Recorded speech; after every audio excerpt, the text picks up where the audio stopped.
Spiritual breakfast, soul food dinners, Isaiah's vision, Ezekiel's figures. Walk through the fire, no one limbers. Kings and judges, prophets profound, plowing the word, no mythical ground.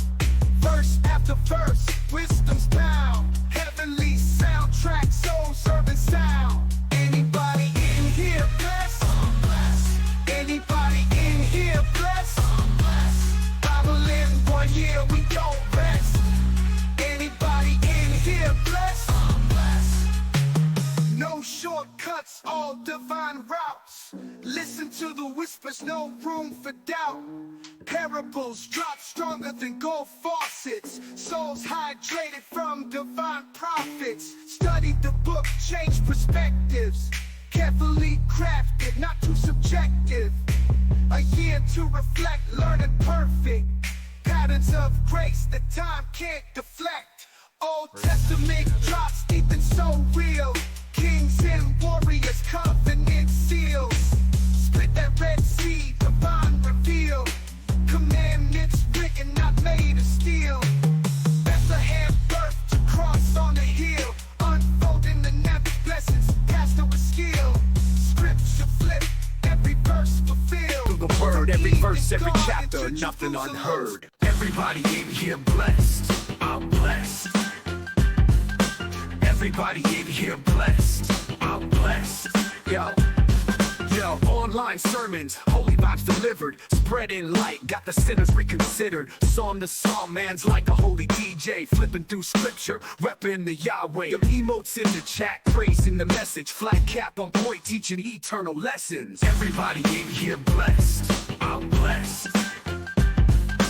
Everybody in here blessed, I'm blessed.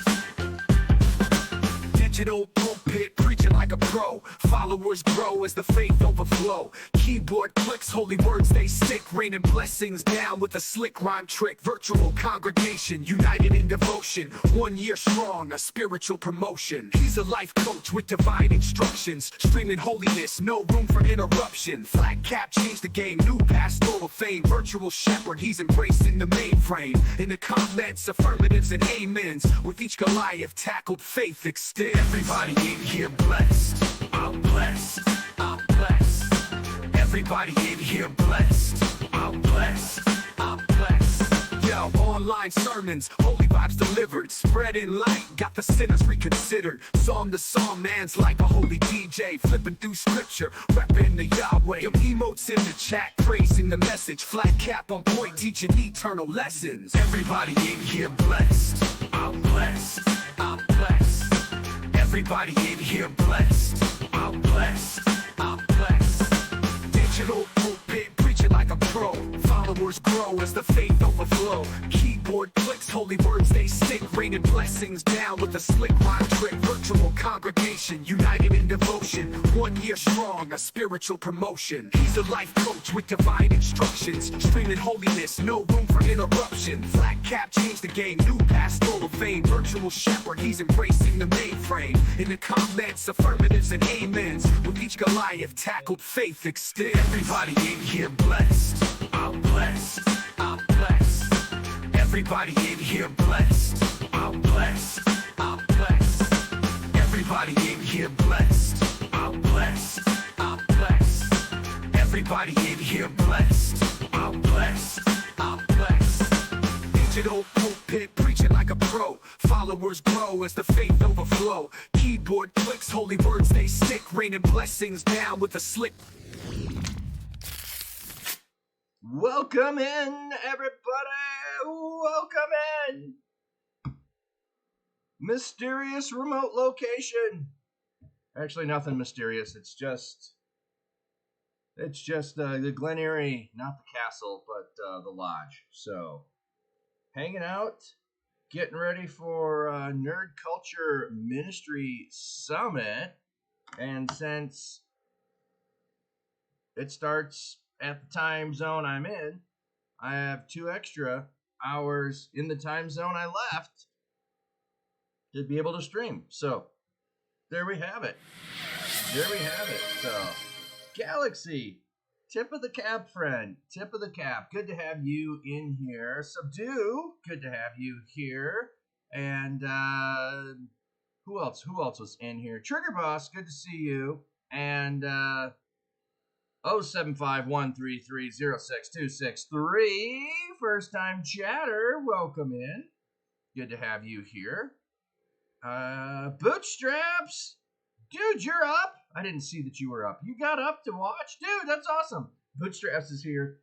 Oh, actually, you know what? That's from yesterday. I'm scrolling back through. That's yesterday because all of a sudden I see Miss Jellybeans like, oh, that's...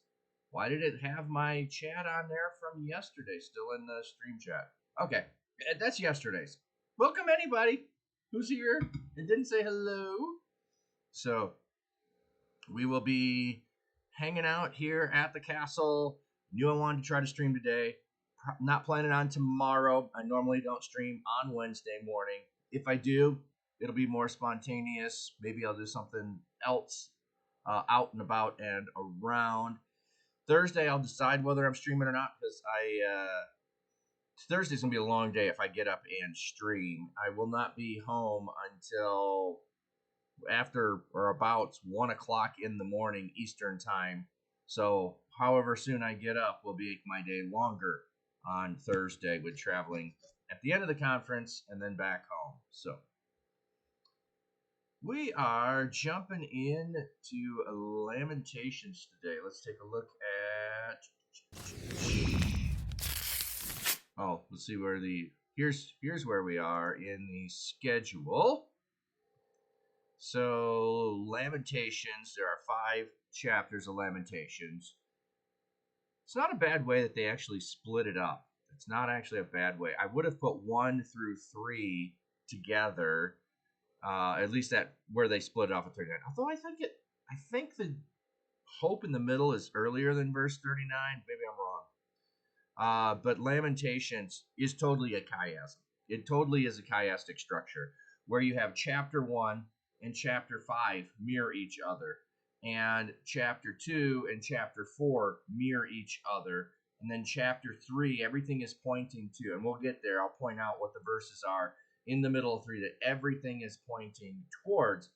But stylistically, in the middle of a chiasm, chapter 1 is its own chiasm, chapter 2 is its own chiasm, chapter 3 is its own chiasm, and 4 as well. And one of the things about the structure is it's structurally laid out in an orderly fashion in chapters 1, 2, 3, and 4, but 5 is more chaotic.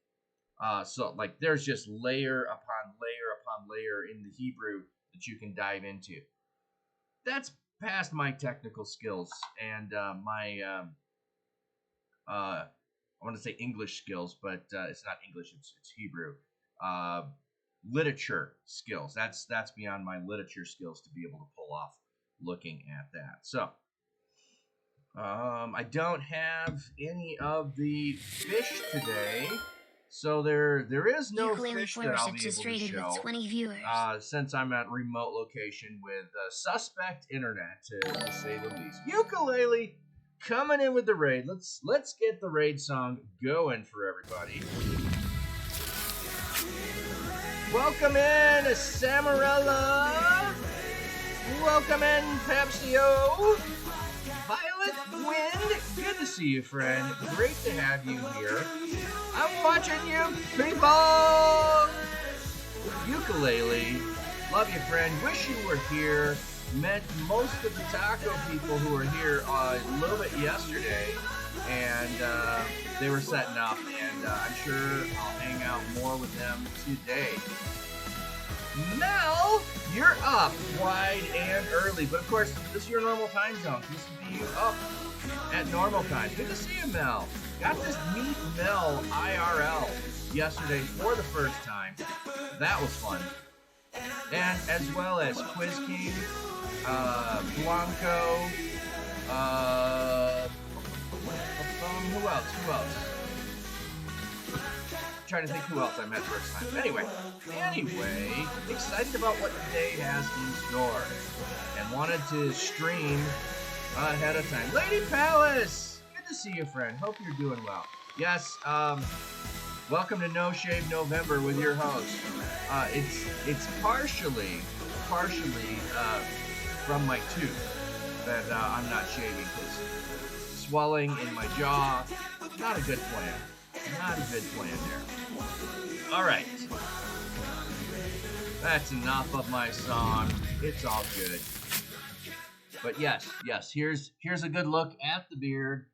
As my wife says, the beard is weird. The beard is weird. When you start getting white patches and dark patches, it doesn't look good until it all goes one color. At least for me, that's where it's at. So, but yeah, my swelling in my jaw. Those who know, I did have a wisdom tooth that was pulled. I ended up getting an infection. It's getting much better. Thank you all for your prayers. Those who've been praying. The swelling is way low. I mean, you could barely tell the swelling underneath. Some of the skin is still swollen a little bit, but doing good. Woke up in the middle of the night, took my pain pills, went back to sleep. So I'm good for the day. I do have one other IRL meetup, and I thought I would share that with all of you. So look who's here with me. Oh my goodness. He's on camera. From the third realm. I'm in. We're breaking the fourth wall here, everybody. Breaking the fourth wall. Hey guys. It's Subdue the day. Hello. Good to see you. He'll be hanging out. He'll still be in the chat. But just wanted to say, see, proof that IRL I exist. Yes, proof that he exists. The person. That's it. It's nothing important like that. Yeah, it's great to be here, and we miss some of you guys being here with us because meeting so many good people and people we haven't seen in forever, and some of us that we've never even seen them at all meet, and then you aren't all here. So in spirit, we're talking about many of you. Ukulele, you're definitely here in spirit. You came up in conversation many times yesterday. So just know that we were thinking about you and wishing that you're here. So you got friends. We love you, and we wish that you guys are here if you're not here. Also for the other people that are in the chat too, you guys should be here as well. If you're a streamer or someone who just gets into doing Christ, man, this is the way to do it. This is the Atrivo firsthand. So look it up. I want to have a word look up today. Blackout. Yeah. We'll see what happens with the words. Look up. We'll be in Lamentation. There might be some words in there. Yeah. Anyhow, I don't crash your party too much, but yeah, just want to say good morning. Good morning. It's great to be here. I can't read the chat because I don't have my glasses on. Someone noticed that earlier. They're like, "Where are your glasses? You look so different." I said, "Well, yeah, they broke at the beginning of last week. Oh, so I didn't have time to get them replaced, but." That's all right. I can still see. He's right here in front of me. So. All right. Thanks, Subdue. Good to have you here. Yeah, we're rooming together. It's nice to room with somebody that you know. Never met up IRL, but we've known each other for like 3 years. Mel, who's here, I think I've known for about 2 years, and then Mike.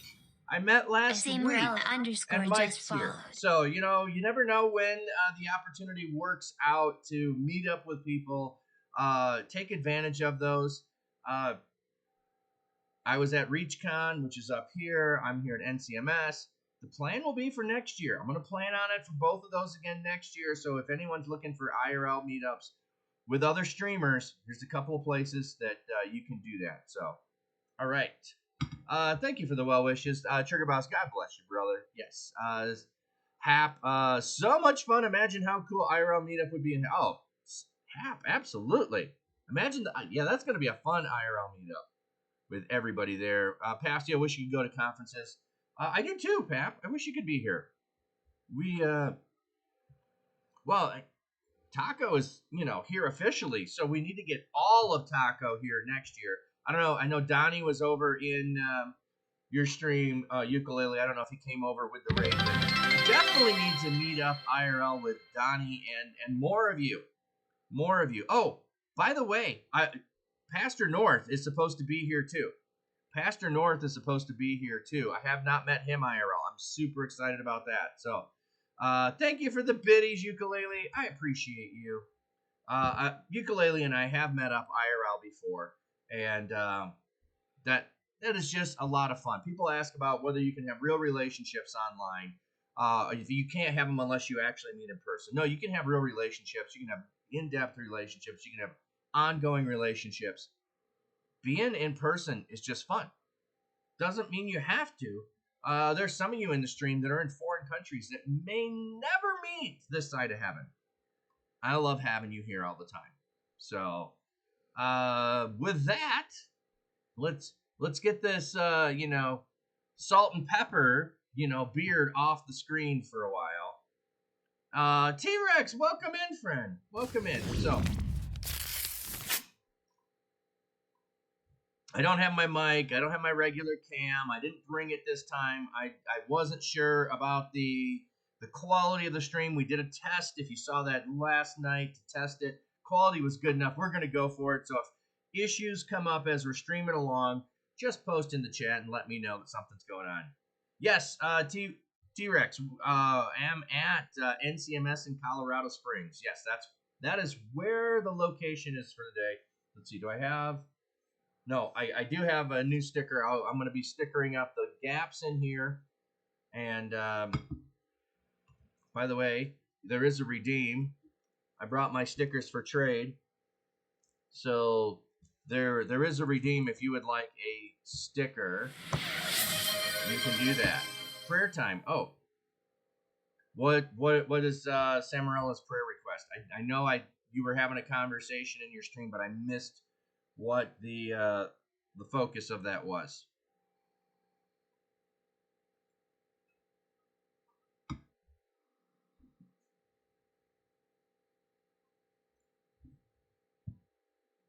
Also, usually I making and brewing my own tea. I'll just killing time while I'm waiting for what the prayer request is.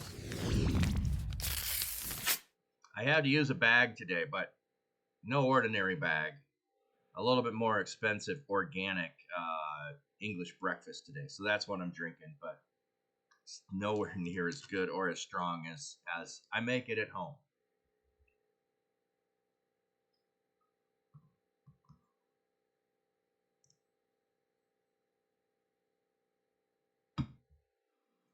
All right, so ukulele, just whenever you get the prayer request in there, we can pause and pray. I was talking before you came in regards to we're going into Lamentations, and it is, I forgot, it's also an acrostic. If you don't know what acrostic is, it's where you start with the first letter of the alphabet, and then you go to the second letter of the alphabet, and then you go to the third letter of the alphabet. And the translation helps you see that. So you can see here, Aleph is the first letter, Bait is the second letter, like alphabet, A, B, Aleph, Bait. There you go. Oh, subdue, you've got it. Okay. Pray about this panic attack that could be trying to come on with her. All right.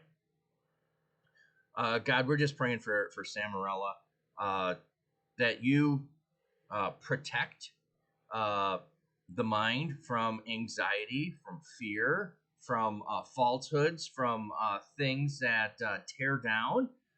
Put protection around Sam and just build up and with joy, with hope. Funny we're reading Lamentations because Lamentations is about expressing the terrible things going on in life and then seeing that there still is hope in God. And so, God, I just pray for hope for Samarella, that you will bless and pour out your hope, your grace, your joy in place of fear, anxiety, and any panic attack that might come. We just pray this and anyone else who needs it in Jesus' name. Amen. The book of Lamentations is believed to be written by Jeremiah. It's attributed to Jeremiah. And Jeremiah, we read through last month, is called the Weeping Prophet. He suffers all the way through his entire ministry. He gets thrown in a cistern. He gets in the guardhouse. He gets basically put in house arrest. He's beat up. He's just like nothing good happens to Jeremiah. And so Jeremiah keeps having a heart for God's people. He wants them to turn to him. He wants them to be following after God. And so this is his lament. And a lament is a style of crying out that is laying all of my despair on the table, giving it to God, and then leaving it. We don't have a good rendering of this in modern society. We just don't go in this direction where we're like, God is good all the time, God is good. And we go to these platitudes to make you feel good and make ourselves feel better and like we've accomplished something more importantly than allowing people to be in the middle of the sorrow, in the middle of the grief, in the middle of the life is awful and I just want to express that. We don't let people do that very often. And lamenting is a way to do that. DJ the Beast 1212. Welcome in, friend. Good to see you this morning. Or this afternoon or this evening. I don't know where you're at around the globe. It is early morning for myself. And glad to have you here. All right, so Lamentations. I'm not going to read the Aleph, and it doesn't always work out that you would have the first letter in English actually be the A or the B. Like if you were trying to for the B, you would do really bad English and put bitterly she weeps at night. So you could put the B in front if you wanted to do that. So it's morning for you too, DJ. All right.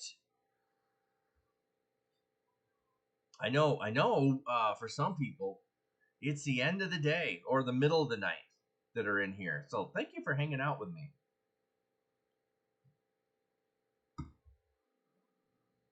Okay. Alas, the city once full of people now sits all alone. The prominent lady among the nations has become a widow. The princes who once ruled the provinces have become a forced laborer. So the way Jeremiah is setting this up sounds like part of the exile has already happened. So at least maybe the first wave of Nebuchadnezzar coming in and capturing people. The temple may be not destroyed yet. He didn't mention the temple, but at least some people have gone off. The princes, the high officials, the prominent people, they're taken in the first wave.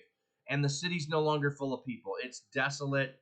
And there's a couple of metaphors that are talked about as Jerusalem or Zion or Israel. Judah is personified as Israel's either wife, widow, or mother without children. So here it's widow. DJ, you're going to go to school today. Well, good. Have a blessed day at school. She weeps bitterly at night. Tears stream down her cheeks. She has no one to comfort her among all her lovers. All her friends have betrayed her. They have become her enemies. So all of the other nations that she had treaties with, that she had alliances with, that she worshiped the other gods with, it uses the language of relationship. And here, well, God is supposed to be her husband, so therefore all the other nations are then personified as lovers, as not her true love. Judah has departed into exile under affliction and harsh oppression. She lives among the nations. She has found no resting place. All who pursue her overtake her in narrow straits. Bootstraps, welcome in. The road to Zion mourned because no one travels to the festivals. So look at this. The roads are mourning. I love when you personify creation and things like there's no people traveling to go to the festivals. So the road is mourning that it's unused and untraveled. All her city gates are deserted. Her priests groan. Her virgins grieve. She is in bitter anguish. Her foes subjugate her. Her enemies are at ease. For the Lord afflicted her because of her many acts of rebellion. Her children went away captive before the enemy. So she is a wife, and now they're giving the motif of mother. And it will switch back and forth between different metaphors. And still, you're not mixing metaphors. You're pulling different things from the different metaphors together. All of daughter Zion's splendor has departed. Her leaders became like deer. They found no pasture, so they are too exhausted to escape from the hunter. Jerusalem remembers when she became a poor, helpless person, all her treasures that she owned in days of old, when her people fell into the enemy's grip. None of her allies came to her rescue. Her enemies gloated over her. They sneered at her downfall.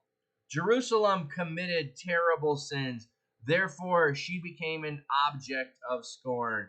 All who admired her have despised her because they have seen her nakedness. She groans aloud and turns away in shame. So you see the parallelism there of nakedness and shame. Nakedness being you're exposed, all your deeds are exposed, the hidden things are exposed, your fragileness is exposed. So you can amplify all kinds of things out of the metaphor of nakedness. You can also go with sin as well, too, being exposed, like Adam and Eve. Her menstrual flow has soiled her clothing. She did not consider the consequences of her sin. Her demise was astonishing, and there was no one to comfort her. She cried, "Look, O Lord, on my affliction, because my enemy boasts."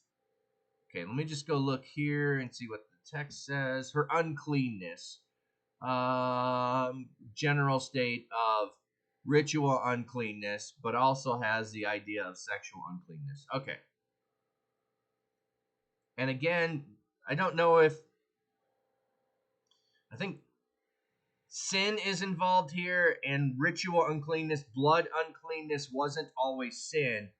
You could be ritually unclean and you did nothing wrong and you didn't sin to do that. So I think this is a little bit in the wrong direction from my perspective of thinking about it that way. I might have just went with her uncleanness there. An enemy grabbed her valuables. Indeed, she watched in horror as Gentiles invaded her holy temple. Those whom you had commanded, they must not enter your assembly place. So, this is probably uncircumcised, is probably what it says there. Let me just see. The syntax, they invaded. Okay, that's just talking about syntax. So if you know anything about the temple court, there are sections where the Gentiles can go to here, but you need to be set apart and circumcised to go further. And then there's the court of the women, so the women could go in, and then the men could go in, and then only the priest could go in, and then only the high priest could go in. So there are always stages of separation and segregation throughout. And it's like, well, the Gentiles just went wherever they wanted. You just let them go in. You showed them all around the whole thing, even the places they had no access to. You gave them access to it, and by doing so, you corrupted and polluted the place. All her people groaned as they searched for a morsel of bread. They exchanged their valuables for just enough food to stay alive. Oh, look, O Lord, consider that I have become worthless. So this is Jerusalem now speaking, which is weird that it switches in the middle of a verse here. But this would be one of those cases where it is quite clear where the verse breaks should be, because we're starting with a new letter. It's also one of the books where it's clear where the chapter break should be. Some of the poetic language, Lamentations, Psalms, Proverbs, are the few places where we have good certainty of where breaks should be and have been placed for a long time. They don't seem as artificial as other books. Okay. Is it nothing to you all who pass by on the road? Look and see. Is there any pain like mine? The Lord has afflicted me. He has inflicted it on me when he burned with anger. So the city is crying out to the people. We had the road crying out. Now the city is crying out because the people have done wrong. He has sent down fire in my bones and overcame them. He spread out a trap's net for my feet. He made me turn back. He has made me desolate. I am faint all day long. So see how the lamenting is crying out, like, here's my anguish, here's my sorrow, here's the circumstances. My sins are bound around my neck like a yoke. They are fastened together by my hands.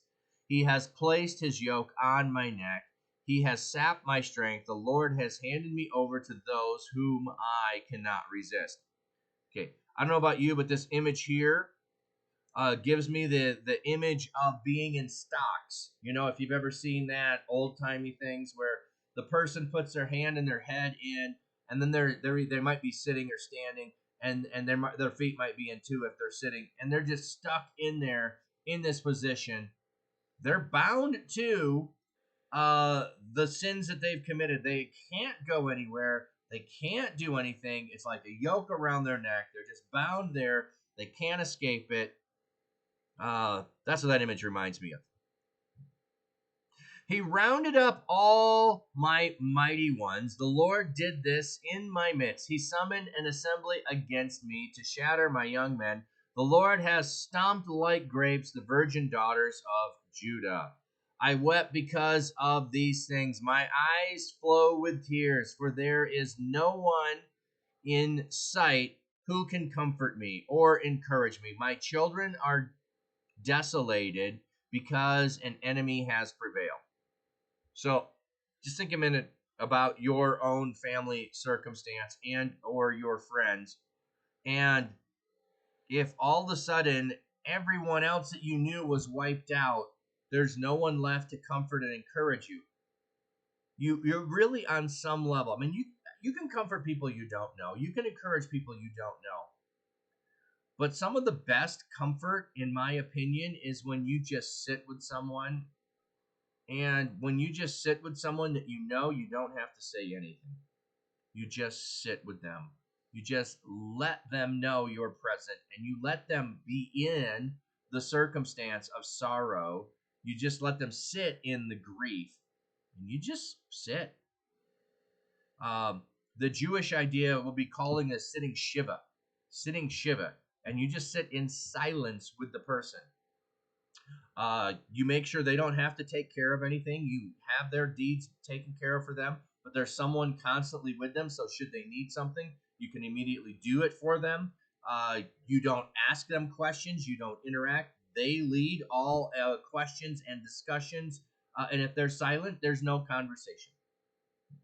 And we've also lost the tradition that would have been a widow would wear widow's garments to identify they were a widow. It also happened for widowers too. You wear those garments for a year.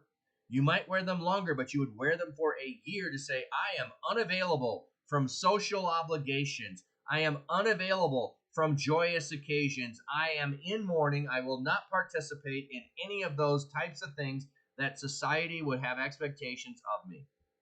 I love that idea. I wish we would do that. Too often we are more of a, what do you mean you're not over it? Your grandpa died a month ago, and it was just your grandpa. No, wasn't just grandpa. It was grandpa, and it was just a month ago. And it doesn't matter how long ago it was. If you're not over it, don't rush to get over it. Mourn and grieve as long as you need to. All right, so now the prophet is going to speak. Zion spread out her hands, but there was no one to comfort her. The Lord has issued a decree against Jacob. Her neighbors have become his enemies. Jerusalem has become like filthy garbage in their midst. Jerusalem speaks, the Lord is right to judge me. Yes, I rebelled against his commands. Please listen, all you nations, and look at my suffering. My young women and men have gone into exile. I called for my lovers, and they had deceived me. My priests and my elders perished in the city. Truly, they had searched for food to keep themselves alive. Look, O Lord, I am distressed. My stomach is in knots. My heart is pounding inside me. Yes, I was terribly rebellious. Out in the streets, the sword bereaves a mother of her children. Inside the house, death is present. They have heard that I groan, yet there is no one to comfort me. All my enemies have heard of my trouble. They are glad that you have brought it about. Bring about the day of judgment that you promised, so that they may end up like me. So now turning and saying, bring the day of the Lord so that my enemies get it. Which is what we had. What was it? I know we had that in other places. I think in Jeremiah, there's the oracles against all the nations around. So this is like, bring those about. Let all the wickedness come before you, afflict them, just as you have afflicted me, because of all my acts of rebellion. For my groans are many, and my heart is sick with sorrow. Okay, so we went through the whole alphabet, one line for each, and often in wisdom literature, poetic literature, poetic style of Hebrew is not in rhyming nature. It is significant in it starts with this, it connects with this, it points back to, it's symbolic of. So we've got all that going on, and we've just finished the alphabet in chapter 1. Now we'll go into chapter 2 and repeat it. So, want you to notice that we're repeating the acrostic again. An acrostic is when you have each verse start with the next letter of the alphabet. RC Bible Nerd, welcome in, friend. Welcome in. We are in Lamentations.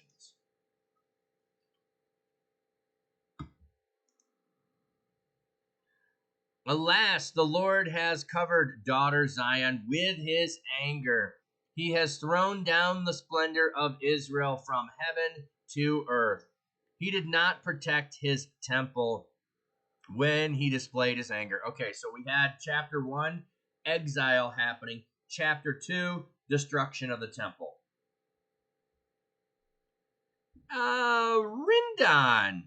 Hello, Rindon 7. Welcome in, friend. We're in the book of Lamentations. Glad to have you here. The Lord destroyed mercilessly all the homes of Jacob's descendants. In his anger, he tore down the fortified cities of daughter Judah. He knocked to the ground and humiliated the kingdom and its rulers. Oh, you were in a good mood for some Lamentations today? Good. I'm glad, Rendon. Not everyone is. I was just talking about, as we were getting started, how I think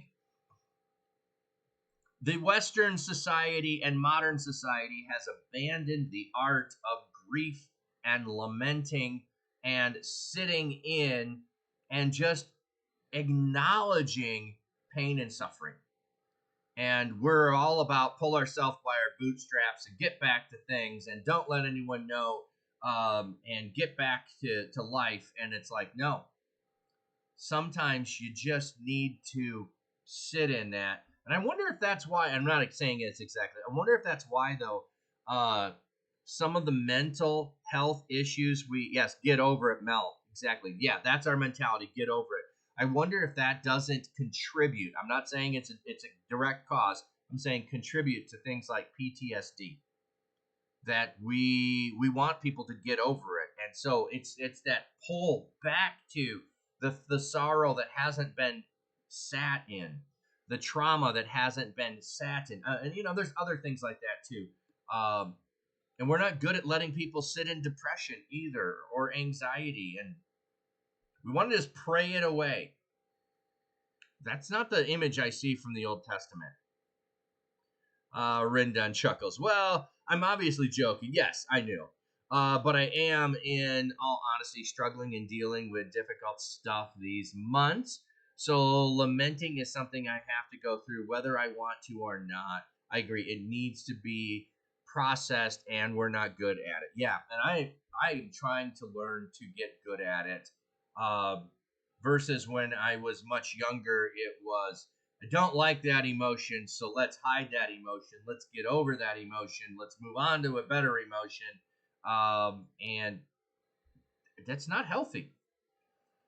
Mel, I can see that. Like when trauma originally occurs, we don't let people process it. Yeah, yeah, and on some PTSD, for instance, um, you're in a circumstance, and I'll just speak of, ER doctors, nurses, dealing with trauma on that level, and you don't have time to deal with those traumas because you have to help, and it's life or death for individuals, and you're going to the next one. Or if you're in war and those kinds of, like those, that's a whole different level. I'm just talking more on a general sustained thing. A crisis happens and we don't process it, that we get PTSD from some of those circumstances. Um, all of it. By the way, let me just throw this in here.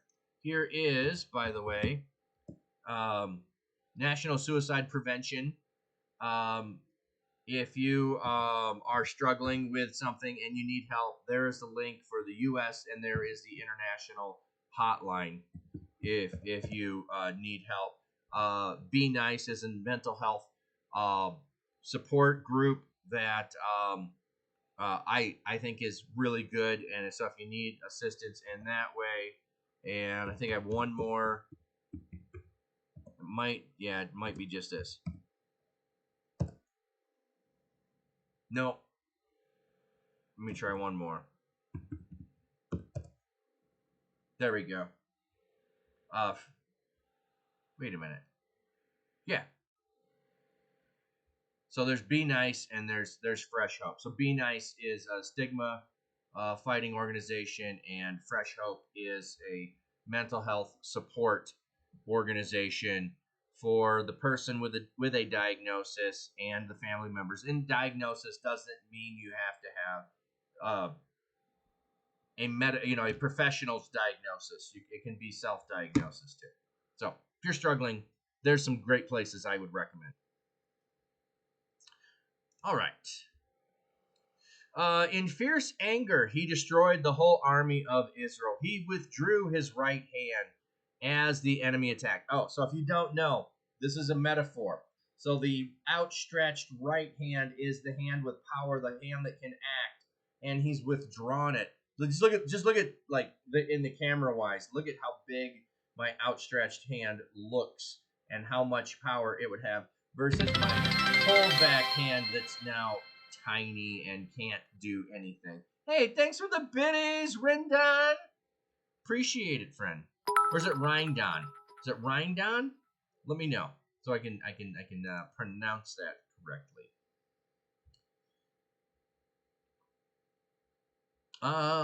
He was like a raging fire in the land of Jacob. It consumed everything around it. He prepared the bow like an enemy. His right hand was ready to shoot.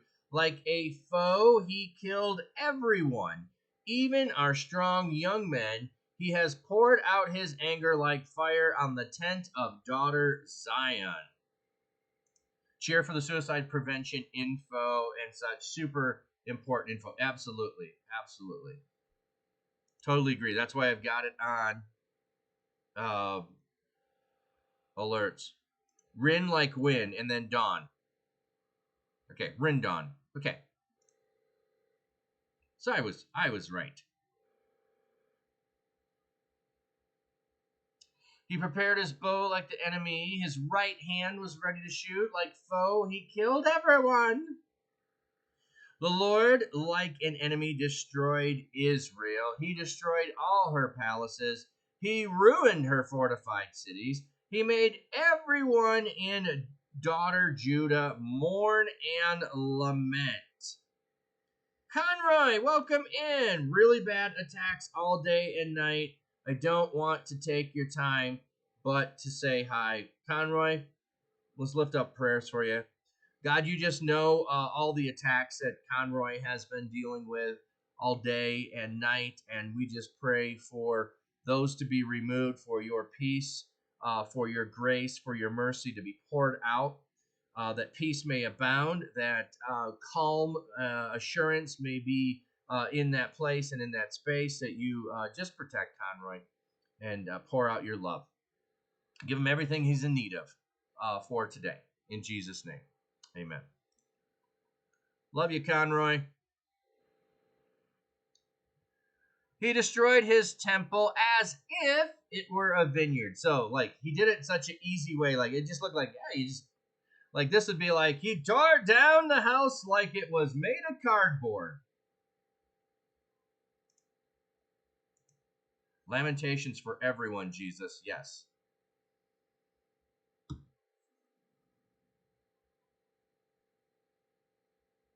Oh, yeah. For the shout out, it's referring to last streaming stuff. Yeah, that's what Streamlabs often does. I've even seen people get a shout out like, I haven't streamed in 3 years, and it still will have something in there that you did.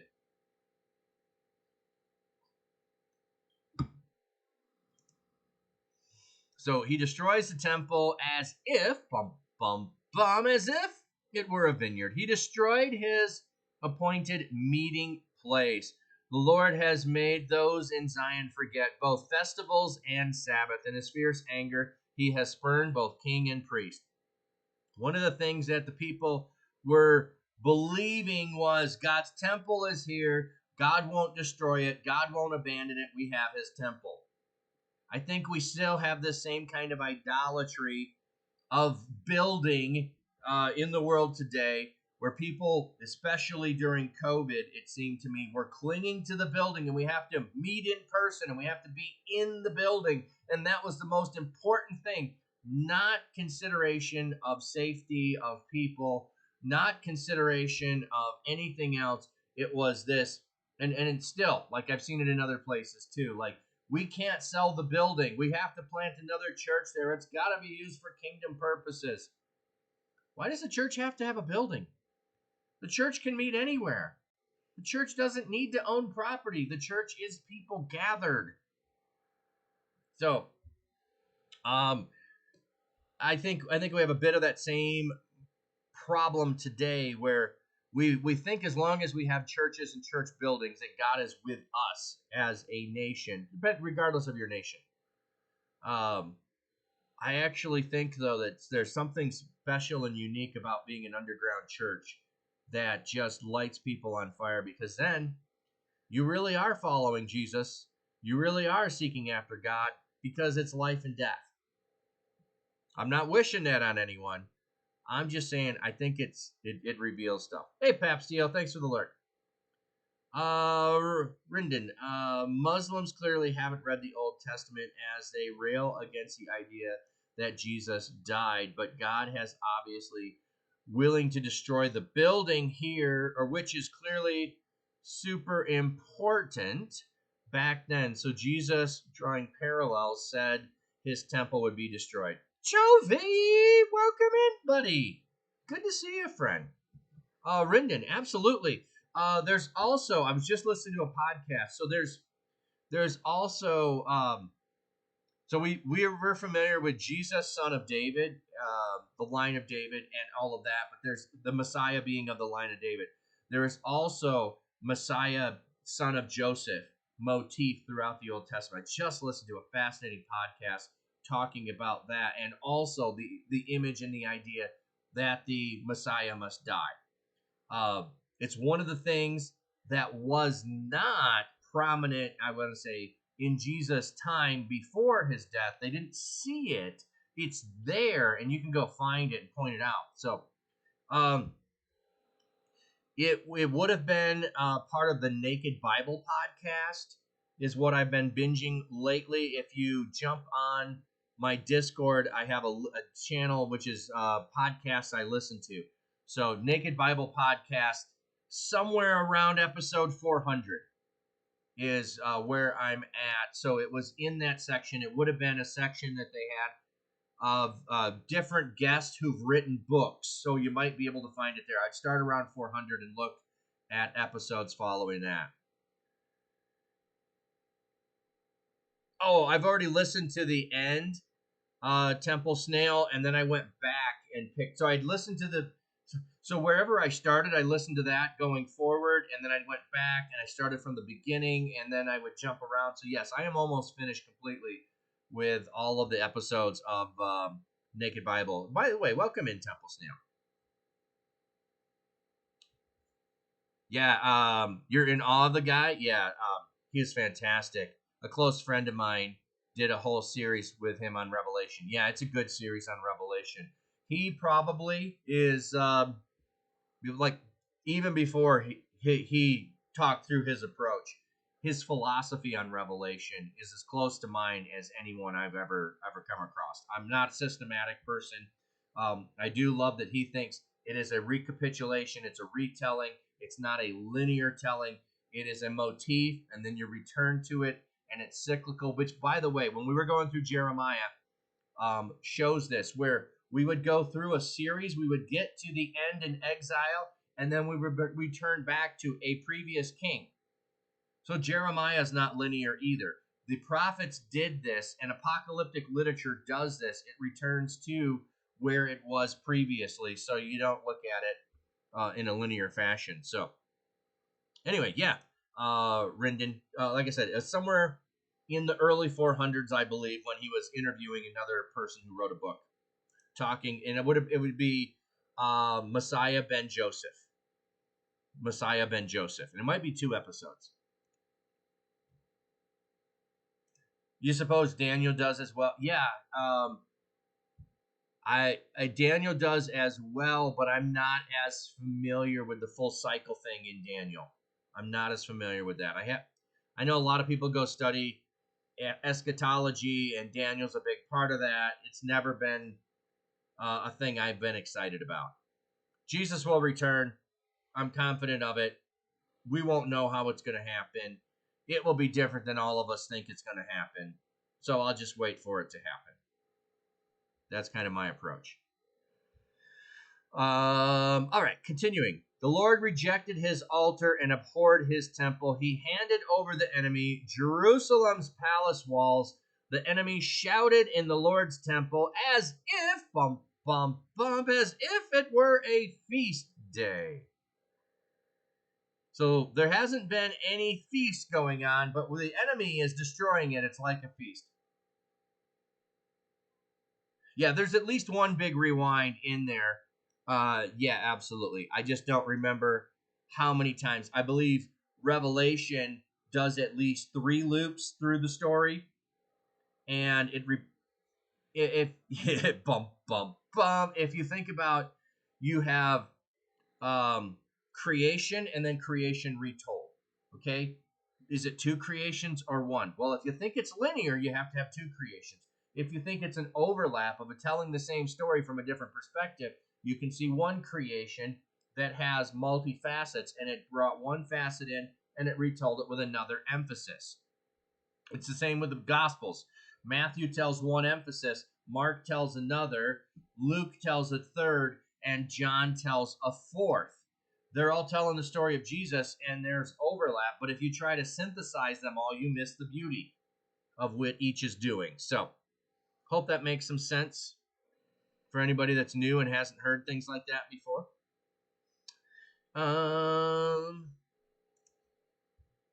Yeah, I was thinking of someone else when you mentioned Naked Bible. I looked it up, and now I think I got 2 people mixed up, but Dr. Michael Heiser is still way cool. Okay, so you were mixing him up with someone else. Were you thinking Bema Discipleship Podcast, maybe? Marty Solomon does a whole bunch of stuff too, and or there's also the shoot, it's not one I listen to or look at very often. They've got all the videos that they do. Blanking on that one, but anyway, the guy you're thinking of is much smaller podcaster, probably not widely known as well. Yeah, well, Bema is also one that people know of, and it spreads by people knowing of. And then there's some others that you'll see in there that are people who were inspired by Michael Heiser, like the Two Trees podcast, or Answers to Giant Questions in Genesis are some other spin-off ones. Okay. Her city gates have fallen to the ground. He smashes to bits the bars that lock her gates. Her king and princes were taken into exile. There is no more guidance available. As for her prophets, they no longer receive a vision from the Lord. The elders of daughter Zion sit on the ground in silence. They have thrown dirt on their heads. They have dressed in sackcloth. Jerusalem's young women stare down at the ground. So, if you don't know, they putting ground dirt on your head. Sometimes it's ashes, but you're putting on sackcloth. It is making your outer garments, your outer appearance match the inner. The most that we've done with that, I think, and this was in my lifetime, but it's going away, rarer and rarer, is you dress in black to show that you are in mourning. You dress in black to show you are mourning. But some people just dress in black all the time. It's harder to know and identify that.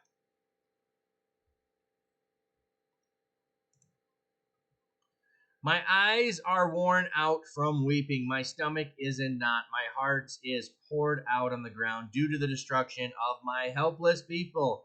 Children and infants faint in the town squares.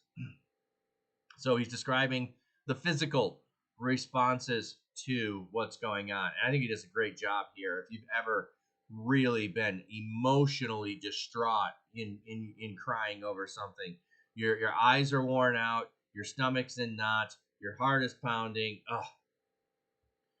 Children say to their mothers, "Where are food and drink?" They faint like a wounded warrior in the city squares. They die slowly in their mother's arms. What a horrible way to die. Like your mom is just holding you, there's no food, and you're just going to end up slowly dying.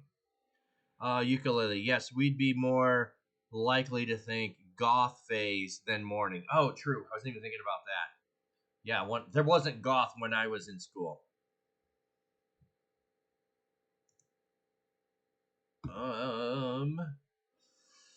With what I can equate you. What can I equate you to? What can I compare you, O daughter Jerusalem? To what can I liken you, so that I might bring comfort to, O virgin daughter Zion? Your wound is as deep as the sea. Who can heal you? Your prophet saw visions for you that were worthless whitewash. Okay, we have the reference to whitewashed tombs in the New Testament. So one of the things that you wouldn't want the priest would do, that you didn't want to get unclean, is if you walked over a tomb, you technically would be unclean because you came in contact with something that was in contact with the dead. So they would go out and they would whitewash the tomb where someone was at. So when they were walking along, they would know there was a tomb there, and they would go around it to make sure they didn't get contaminated. So they're worthless whitewash. Why is it worthless? Because the rain is going to wash it away when there's rain. And it doesn't actually do anything. It doesn't keep you from uncleanness. So it's worthless. They failed to expose your sin so as to restore your fortunes. They saw oracles for you that were worthless lies. All who passed by on the road clapped their hands to mock you. They sneered and shook their head at daughter Jerusalem. Ha! Is this city that called the perfection of beauty the source of joy of the whole earth? So they're mocking you. Ha ha! Subdue. In that case, I can't make up my mind considering a goth or continually in mourning. Sam, I'm really sorry if I'm missing so much here in the chat and your stream. I wasn't able to control myself and didn't feel good and almost felt like I'm almost going to die. I wasn't able to breathe freely and needed some time for myself. Sorry, I'm not at my best today. Sam, that is okay. That is okay. I hope in some ways just being present with other people is going to bring you comfort. I don't want to deny the struggle that you are in, but I want you to know that we are with you and that you can overcome. That you can overcome. And we prayed for you earlier. We can continue to pray for you as well. That God is just with you, Sam. That you know His presence. That in the midst of the potential panic attack, in the grief, in the sorrow, in the overwhelming emotions, in the difficulty breathing, that you know you're not alone. That you know that you are loved. You know that you have value. That you know that God created you, uniquely you. There is no other you. And we love you, and we are glad you are here. We pray for you to endure. We pray for you to overcome. We pray for God's strength in you to raise you up. May God do all these things and be with you and give you everything that you're in need of for right now, for this very moment, for this very day. Let's pray this in Jesus' name. Amen. Sam, I'm so glad you're here. And if you take anything of the realizing that others have been in sorrow and lament and anguish, that's what we're reading to right now. That's what we're reading to.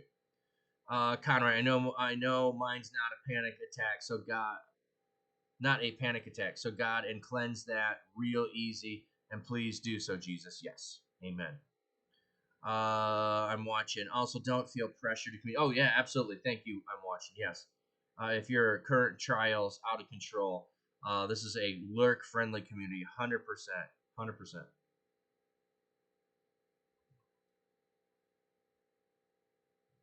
Yeah, cannot and yeah. All right, we've got an ad break coming in here shortly. Let me just see, how many verses do we have? It doesn't give me a chance to postpone. Oh, we got too many to try to do. So I am going to run and refill my tea, but I don't have any fish to show you today, so I'm going to give you a BRB screen.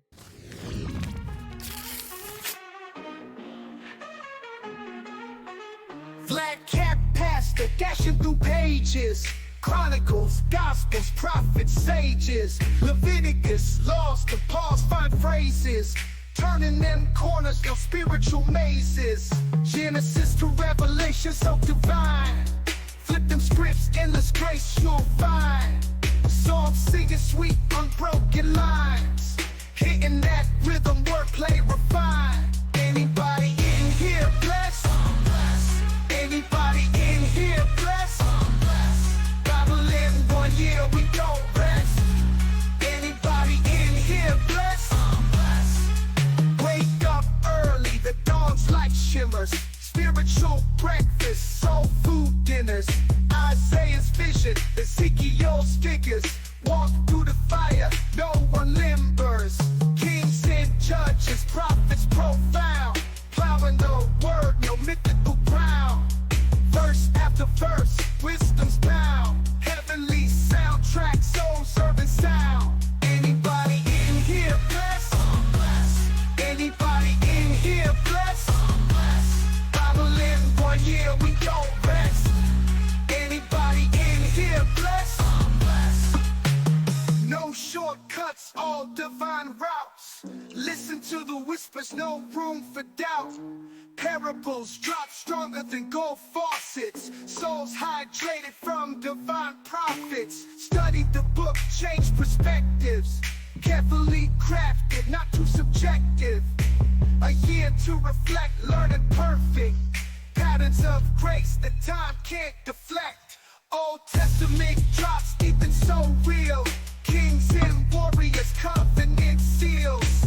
Split that Red Sea, divine reveal. Commandments written, not made.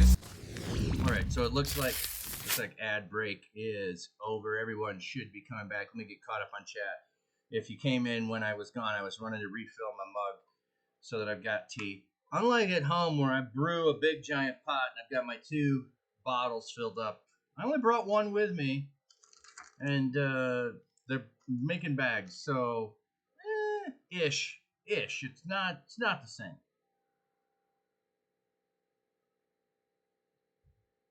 So let me get caught.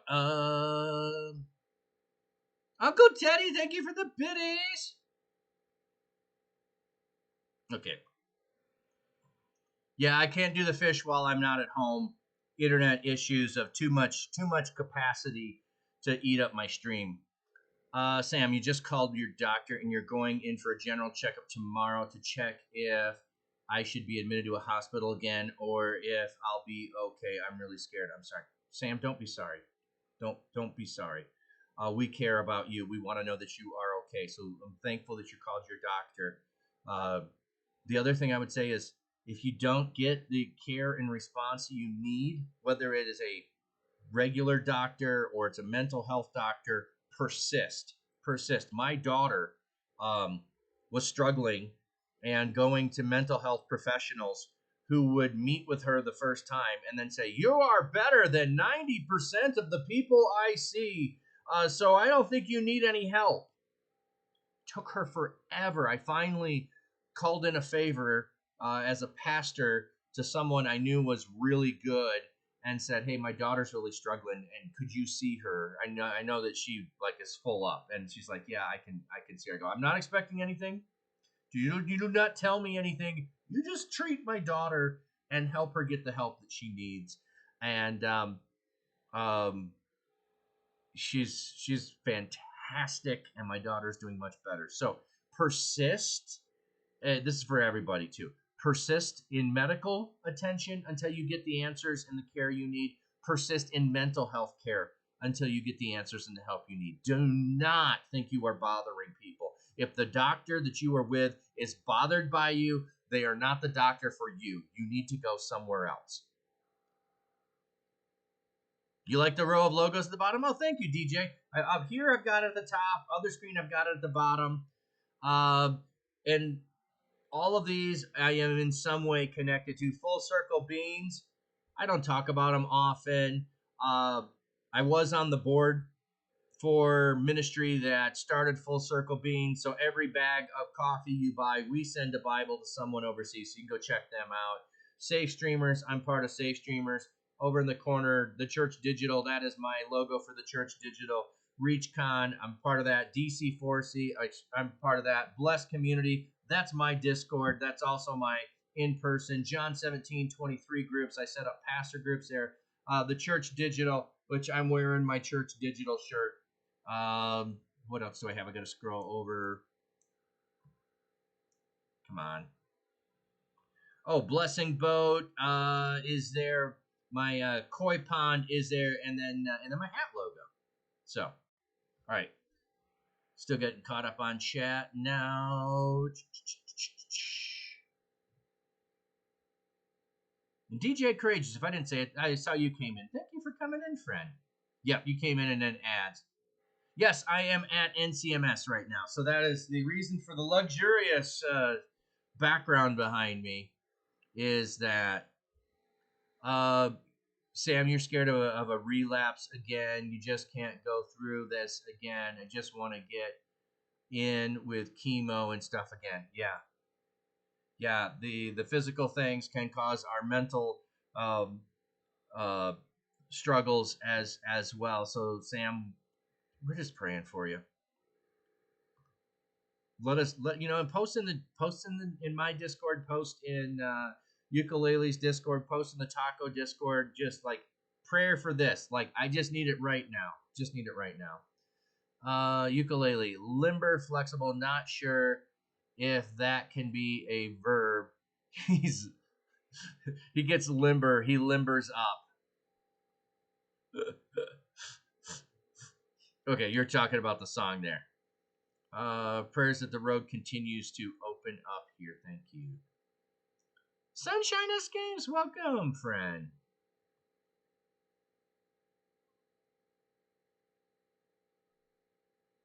I'll never get better with your mental health disorder.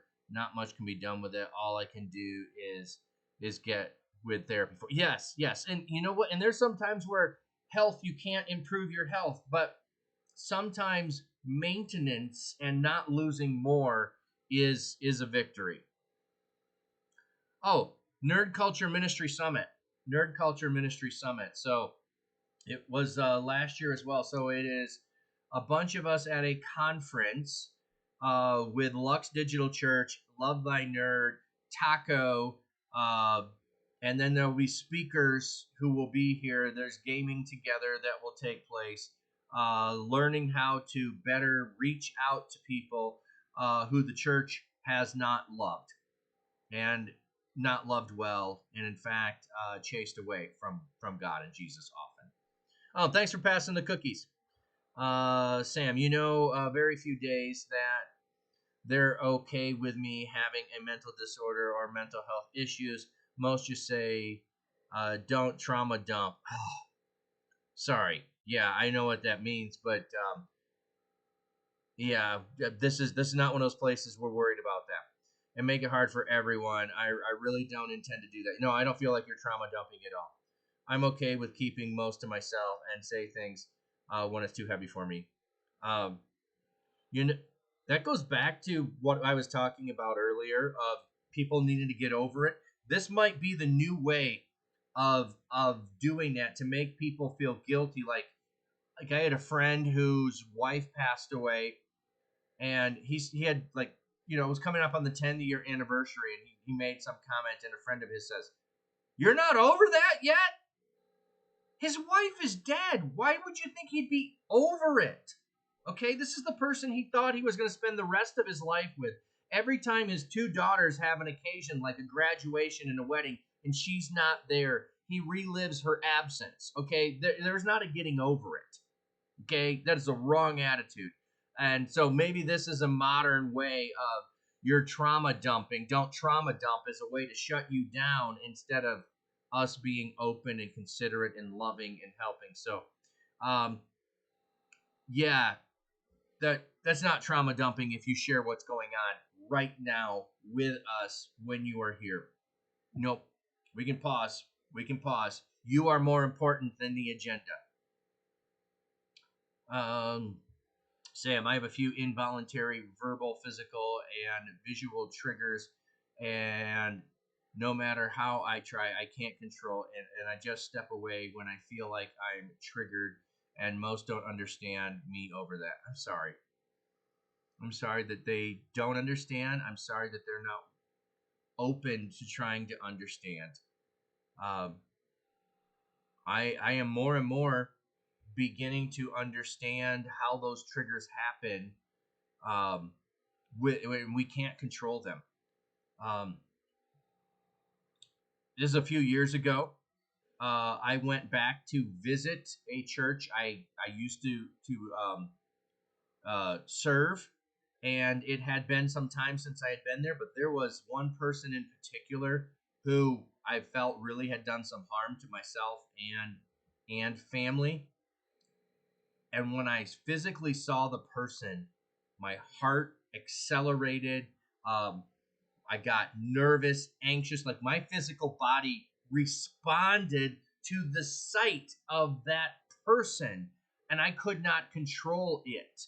I didn't avoid the person. I did talk with them. I didn't, rush over. We weren't buddy buddy. We were pleasant, but I was in fight or flight mode from the moment I saw them. So yeah, you can't always control those things, and it's going to repeat itself. Uh, it might get better,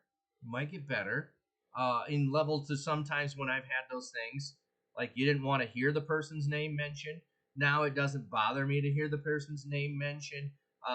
Now seeing an old post that comes up where they come in, it doesn't cause the same that it did at one point. I still don't have control over that. So yeah, I totally understand how you don't have control over those things. I wish people understood that better. Um, I think, and I'll just say this for everybody who's here: if you have friends or family who struggle with mental health, and your church is not willing to be open, your pastor is not willing to be open and talk about those things, and work on bringing and getting rid of stigma around getting mental health, you might need to consider finding a new church home. If you don't have a church home, that could be part of why, because you don't feel safe to bring those things up. So I know plenty of places online with online churches that are safe places for that. So you're always welcome here. You're welcome in other streams. If you go to my Discord and you're looking for other places, I've got plenty of places that are listed there that I think are safe places for people to talk about mental health. And I try to talk about it often. One, so that there's no stigma in talking about it. And two, raise awareness about it so that people aren't just avoiding it. So, Conroy, I used to get that about most of the guys that worked for your dad. Yeah. DJ, oh, I didn't realize Taco is there. I'm praying, considering that con I should attend next year. Yeah, like I say, I will probably be at ReachCon again next year when it happens. No dates are set. I will plan on being on NCMS again next year as well. And there might be others. Taco has a booth here.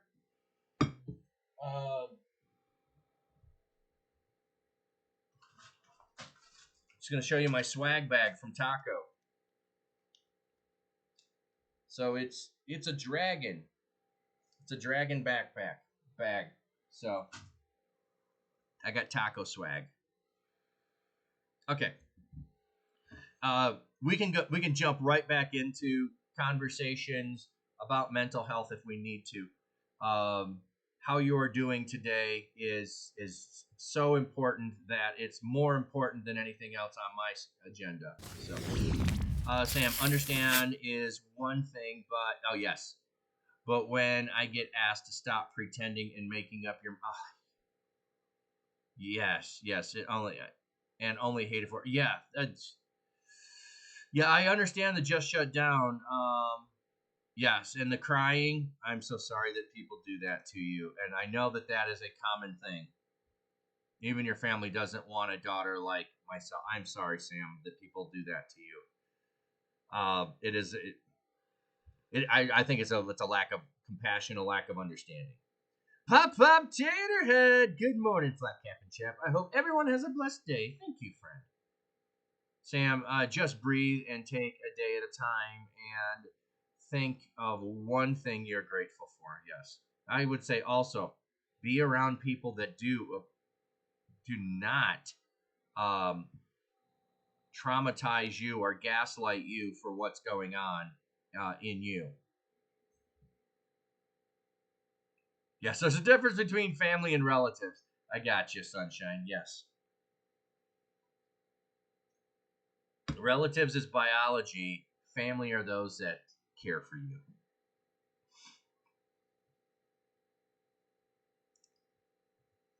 So, yeah, this psalm of or this lament here might feel really real if you're going through things. So just let it be real. Let it be your words when you don't have words to say. That's one reason why lamenting psalms are really good. When you don't have the emotion, you don't have the capacity to put words together.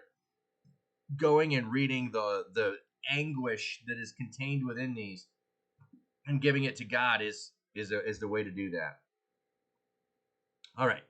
All your enemies gloat over you. They sneer and gnash their teeth. They say, "We have destroyed her. Ha! We have waited a long time for this day. We have lived to see it." Yeah, doesn't that sound like sometimes friend and family? The Lord has done what he planned. He has fulfilled his promise, and that he threatened long ago. He has overthrown you without mercy. He has established the enemy to gloat over you. He has exalted your adversary's power. Cry out from your heart to the Lord, O wall of daughter Zion. Make your tears flow like rivers all day and all night long. Do not rest. Do not let your tears stop. Get up, cry out in the night when the night watch starts. Pour out your heart like water before the face of the Lord. Lift up your hands to him for your children's lives. They are fainting from hunger at every street corner. Sam, I just getting to meet people like a ukulele and a few others I found online for their support and care is what keeps me going, to be honest with, or else I'd been gone a long time ago. I'm so glad you found ukulele. I'm so glad you found ukulele and others. And don't ever feel like you are a burden by saying you need help. Um, I love ukulele's song. I'm trying to think of it. What is it? It's the Drowning Man. Drowning Man. Like, is there a day that I watch you drowning that I'll say no, I'm not going to rescue you today? Yet with mental health and physical health, sometimes we just give up on people. We give up, and we shouldn't give up. Like, if you're drowning, metaphorically, Samarella, we should be rescuing you. We should be there with you. Look, O Lord, consider, whom have you ever afflicted like this? Should women eat their offspring, their healthy infants? Should priests and prophets be killed in the Lord's sanctuary? The young boys and old men lie dead on the ground in the streets. My young women and young men have fallen by the sword. You killed them when you were angry. You slaughtered them without mercy, as if as if it were a feast day. You call enemies to terrify me on every side. On the day of the Lord's anger, no one escapes or survived. My enemy has finished off those healthy infants who I bore and raised. So the city is crying out for what has happened in the city. Sam, I don't usually feel so close or trusting of people that much, but there are a few that doesn't get bothered at my presence, and I just can't be myself around them and feel more safe. If that ever that totally makes sense. Totally makes sense. There, I had this is not quite the same, but the idea I think will relate. At one church I was at, my one secretary, my wife would not come visit me at the church. She's like, I just feel awful every time I'm around them. I walk in and I'll say, hey, isn't it a beautiful day? And they'll say something like, well, if you love 90 degrees weather, it is. I'm sweating over here. Or, hey, aren't the flowers looking nice? Yeah, but it's been raining for weeks and I haven't been able to, like, no matter what praise and joy you would bring them, they would turn it into the world is falling apart. Now this is just how they spoke and personality, and they weren't really down all the time. They just, like my wife, she just like felt awful every time. I go over there with joy and I go away with sorrow because everything they say just brings me down. So I'm like, well, then don't visit. She's like, how can you handle it? I go, it just doesn't bother me. I don't pay any attention. That's where they're at. I let them be where they're at. I don't try to change it. I listen to it. I don't agree with it, but that was a little bit different. It was a personality thing. It wasn't a mental health thing. It was just a perspective outlook on life. It'd be like, the glass half full or glass half empty, and they're like, well, it's not only half empty. It's gonna run out. It's gonna run out. We better not drink any of it. And if we have any, well, and we're just lost. We're gonna that extreme kind of is what they were at. Okay. Now on to chapter 3. So this is the middle chapter of the whole chiasm that's going on here. And so this is where you'll be able to really see the chiasm is in the middle of 3. So we're going to have still the sorrow being addressed, and then there'll be a tiny little sliver in the middle that will be changing. And everything in this whole book is pointing to this very tiny middle piece, but it doesn't negate all of the other. I want you to see that. I am a man who has experienced affliction from the rod, the Lord's wrath. He drove me into captivity and made me walk in darkness and not light. He repeatedly attacks me. He turns his hand against me all day long. So now Jeremiah is talking about his captivity. So we had the captivity of the people in 1, we had the destruction of the temple in 2, and now we have the I was hauled off into exile in chapter 3.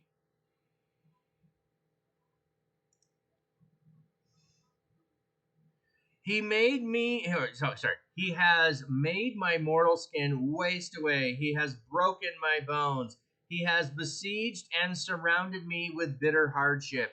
He has made me reside in deepest darkness, like those who died long ago. He has walled me in so I cannot get out. He has weighted me down with heavy prison chains. Also, when I cry out desperately for help, he has shut out my prayer. I like that imagery there. This is how we feel. Okay, the Jeremiah is saying how he feels. It doesn't mean that this is reality. It's just his experience. Hi, Red. Welcome in. Good to see you, friend. He has blocked every road I take with a wall of hewn stones. He has made every path impassable. To me, he is like a bear lying in ambush, like a hidden lion stalking its prey. He has obstructed my path and torn me to pieces. He has made me desolate. He drew his bow and made me the target of arrows. Can I ask you guys something? If you won't be upset with me. Absolutely, Sam. Oh, ukulele. Good contrast there. Yes, this is a contrast to the to Psalm 23 of the where he leads me and he cares for me. The traveling good hair. There we go. The traveling good hair. MC Wolfcat. Hey, hey. Good to see you, friend. He shot his arrow into my heart. This is not romantic. This is devastating. I have become the laughing stock of all people, their mocking song all day long. He has given me my fill of bitter herbs and made me drunk with bitterness. Oh yes, I am at Nerd Culture Ministry Summit, MC Wolfcat. So yes, remote locale.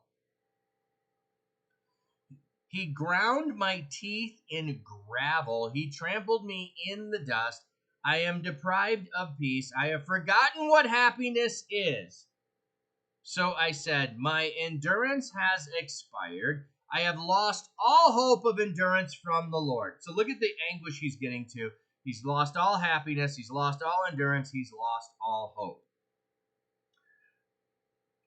Remember my impoverished and homeless condition, which is a bitter poison.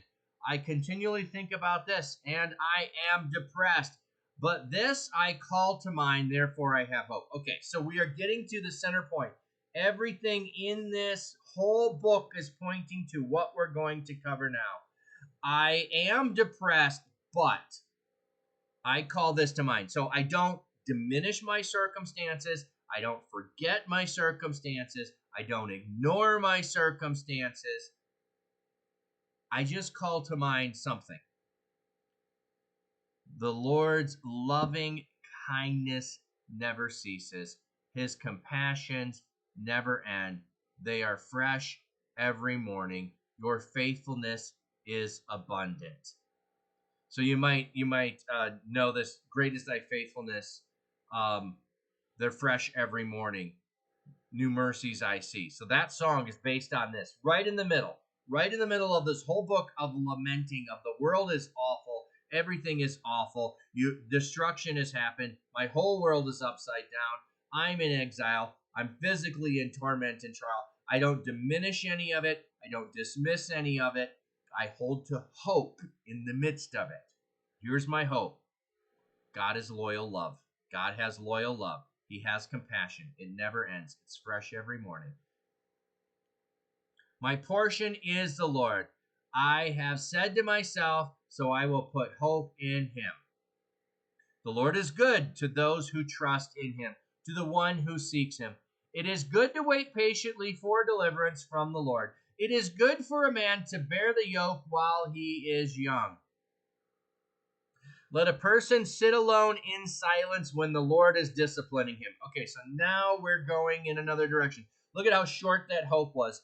I have hope. God will deliver. I can have hope in him. It's good to dwell on hope. But now I'm going back to the circumstance. So this circumstance, the hope doesn't change the circumstance.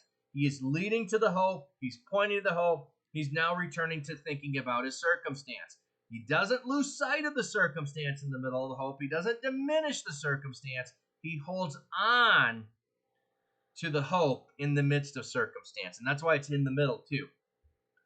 Let a person sit alone in silence when the Lord is disciplining him. Let him bury his face in the dust. Perhaps there is hope. Let him offer his cheek to the one who hits him. Let him have his fill of insults. All right, so Sam, if you still want to type what's going on, or if you are doing that, I'm still open to that. We'll stop and talk about that. Just want to make sure we're open for that.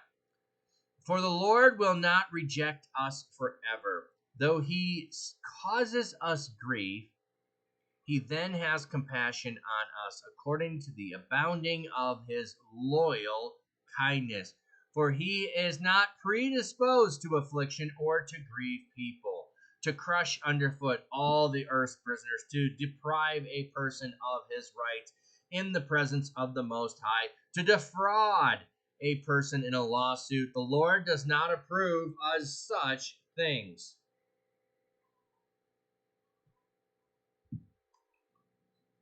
Oh, I'm like, what is this? Oh, now I know what it is. my timer is up. Okay. My phone was going off saying, you have a meeting. I'm not going to that meeting. Okay. Sam, I can still be part of your stream or life if I don't have similar beliefs as you that much, or if I say I'm part of LGBT community. Would you hate me for it or want me gone? No. No. You are 100% welcome here. If you don't believe what I believe, if you don't believe in God, if you don't believe in Jesus, if you are of another religion, good friend that hangs out here in the stream is from Denmark, and he's a Sikh. Nico hangs out here. I have Muslims who hang out here occasionally. There are atheists and agnostics who hang out here. There are others in the LGBTQ plus community. I don't know what all they seem to add more. I don't mean that in a disrespectful way. I'm just saying if I don't have all of the new acronyms, I'm sorry. I don't keep up well with that. I try to. If you want other pronouns, you are all welcome here. I believe, and you don't have to agree with me, but I believe you are created in the image of God. Therefore, since you are created in the image of God, you are the bearer of the image of God. And as the bearer of the image of God, I need to treat you as if you were God in my presence. And so that means I'm going to treat you with love. I'm going to treat you with respect. I am not going to tear you down. I am not going to belittle you. I'm not going to shame you. I may not agree with you, and that is fine. I have yet to find one person on the planet that agrees with me 100% on everything that I believe and think. I have no plans. I have no belief. I have no expectations that will ever happen. Even as I go through with other Christians and I talk about what we believe about the Bible, I believe that we are meant to do it together and learn from one another and grow in our learning and understanding. What I know and understand today is more than I felt like I knew and understood 5 years ago, is more than I knew and understood 20 years ago. And I hope I will know and understand more in the next 5 years than I do right now. And also for anyone who is in here, who is in an ostracized group. I have friends and family who are in that group, and I love them, and I want them to know that they are loved. I want them to know they are cared for, and can hang out here regardless of belief, regardless of religious belief, regardless of personal belief, regardless of actions. There is nothing. Let me put it this way. I think I have banned one person in 3 years. And I'm not talking about bots. Bots will get banned because they're not really people. I have banned one person from my stream, and it's because they would not respect the stream, and I need to protect the stream. So that's the only way really to get banned here is not respecting and treating other people here with love and kindness. Sam, it's not that I don't believe in Jesus. I used to believe so much and part of a local church, but due to a few things that happened between me and my dad and my family, I lost hope in myself, everything, and everyone, and I'm just trying to get back with things. I totally understand that, Sam. That is where my kids are at. Not anything that I did, but things that other people did.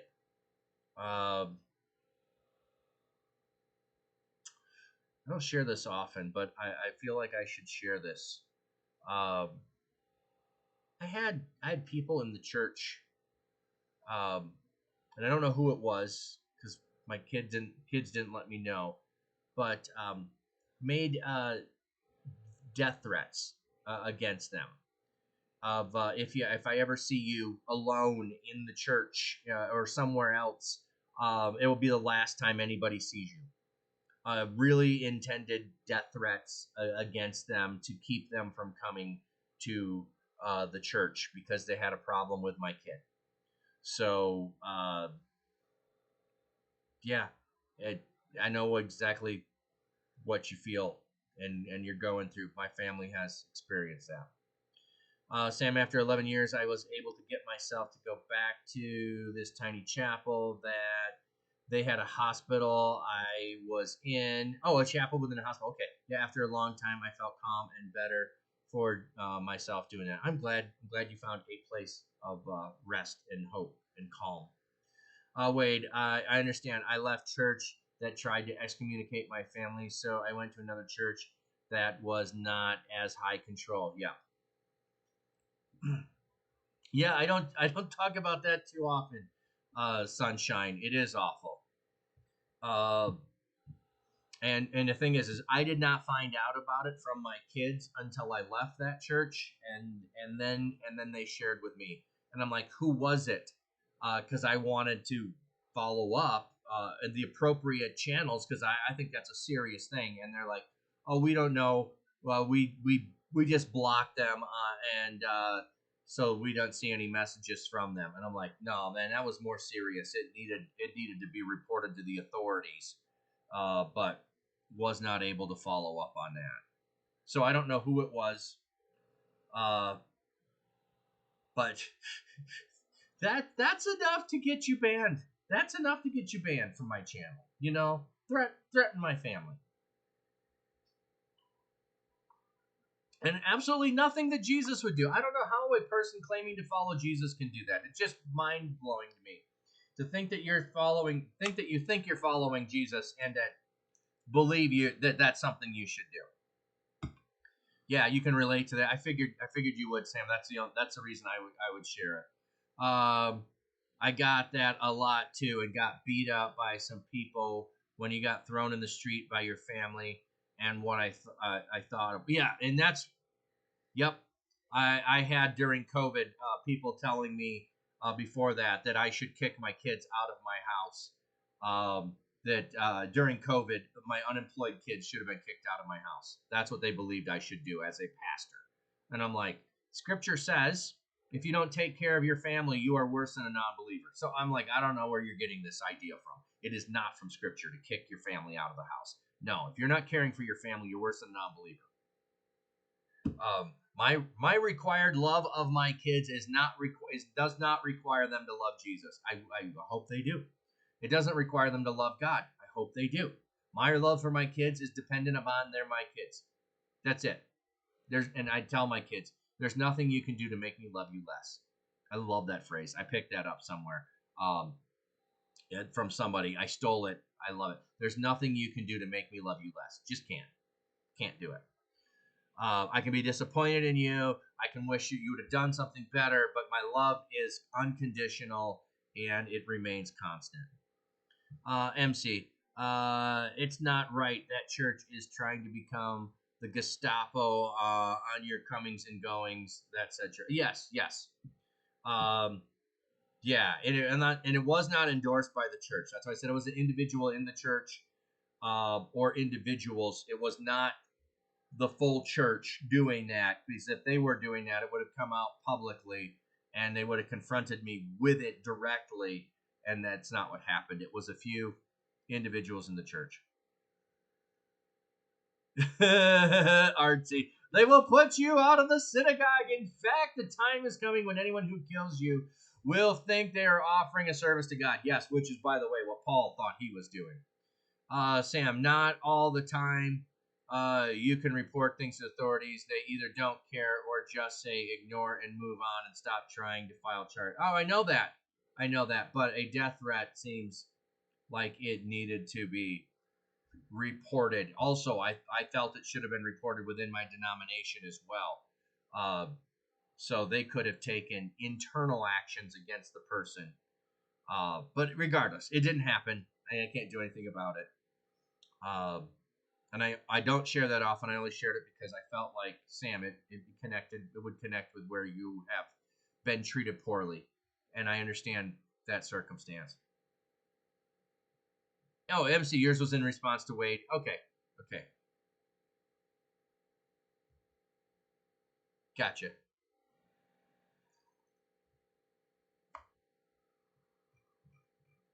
It wasn't mine. It was back there. Oh, totally gotcha.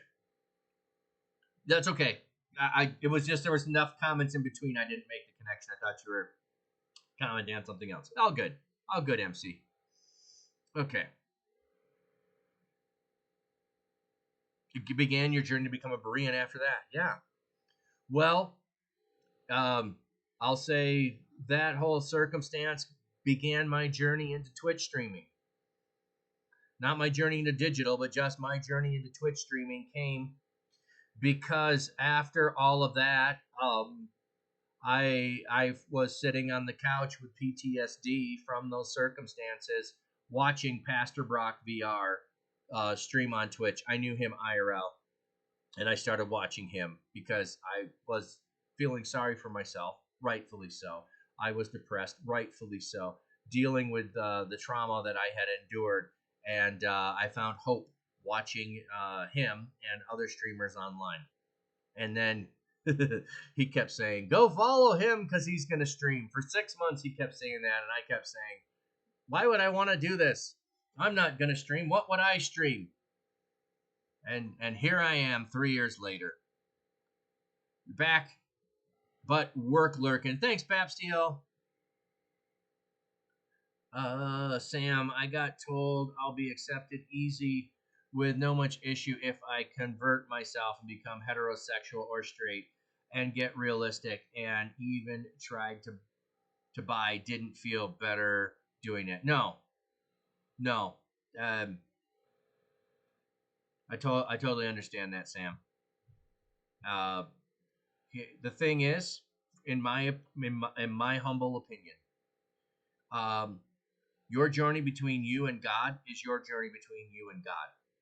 And my journey between me and God is my journey between me and God, and my following Jesus. And my path and my way of getting there and my way of following after him is at my pace and through my trials and through my straying away from the path and my returning to the path. And it's in my own time and in my own way.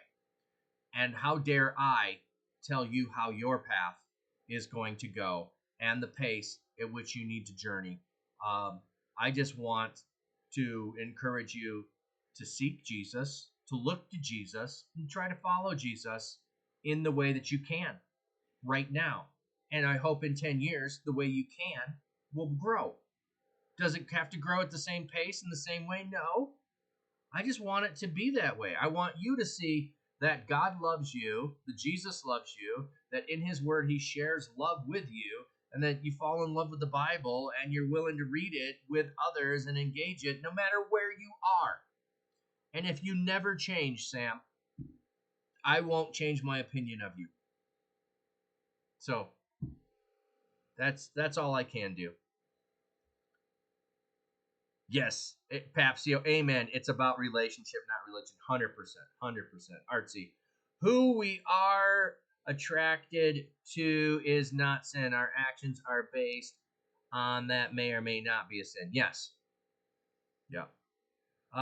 Lady Palace, can I don't go to a physical church?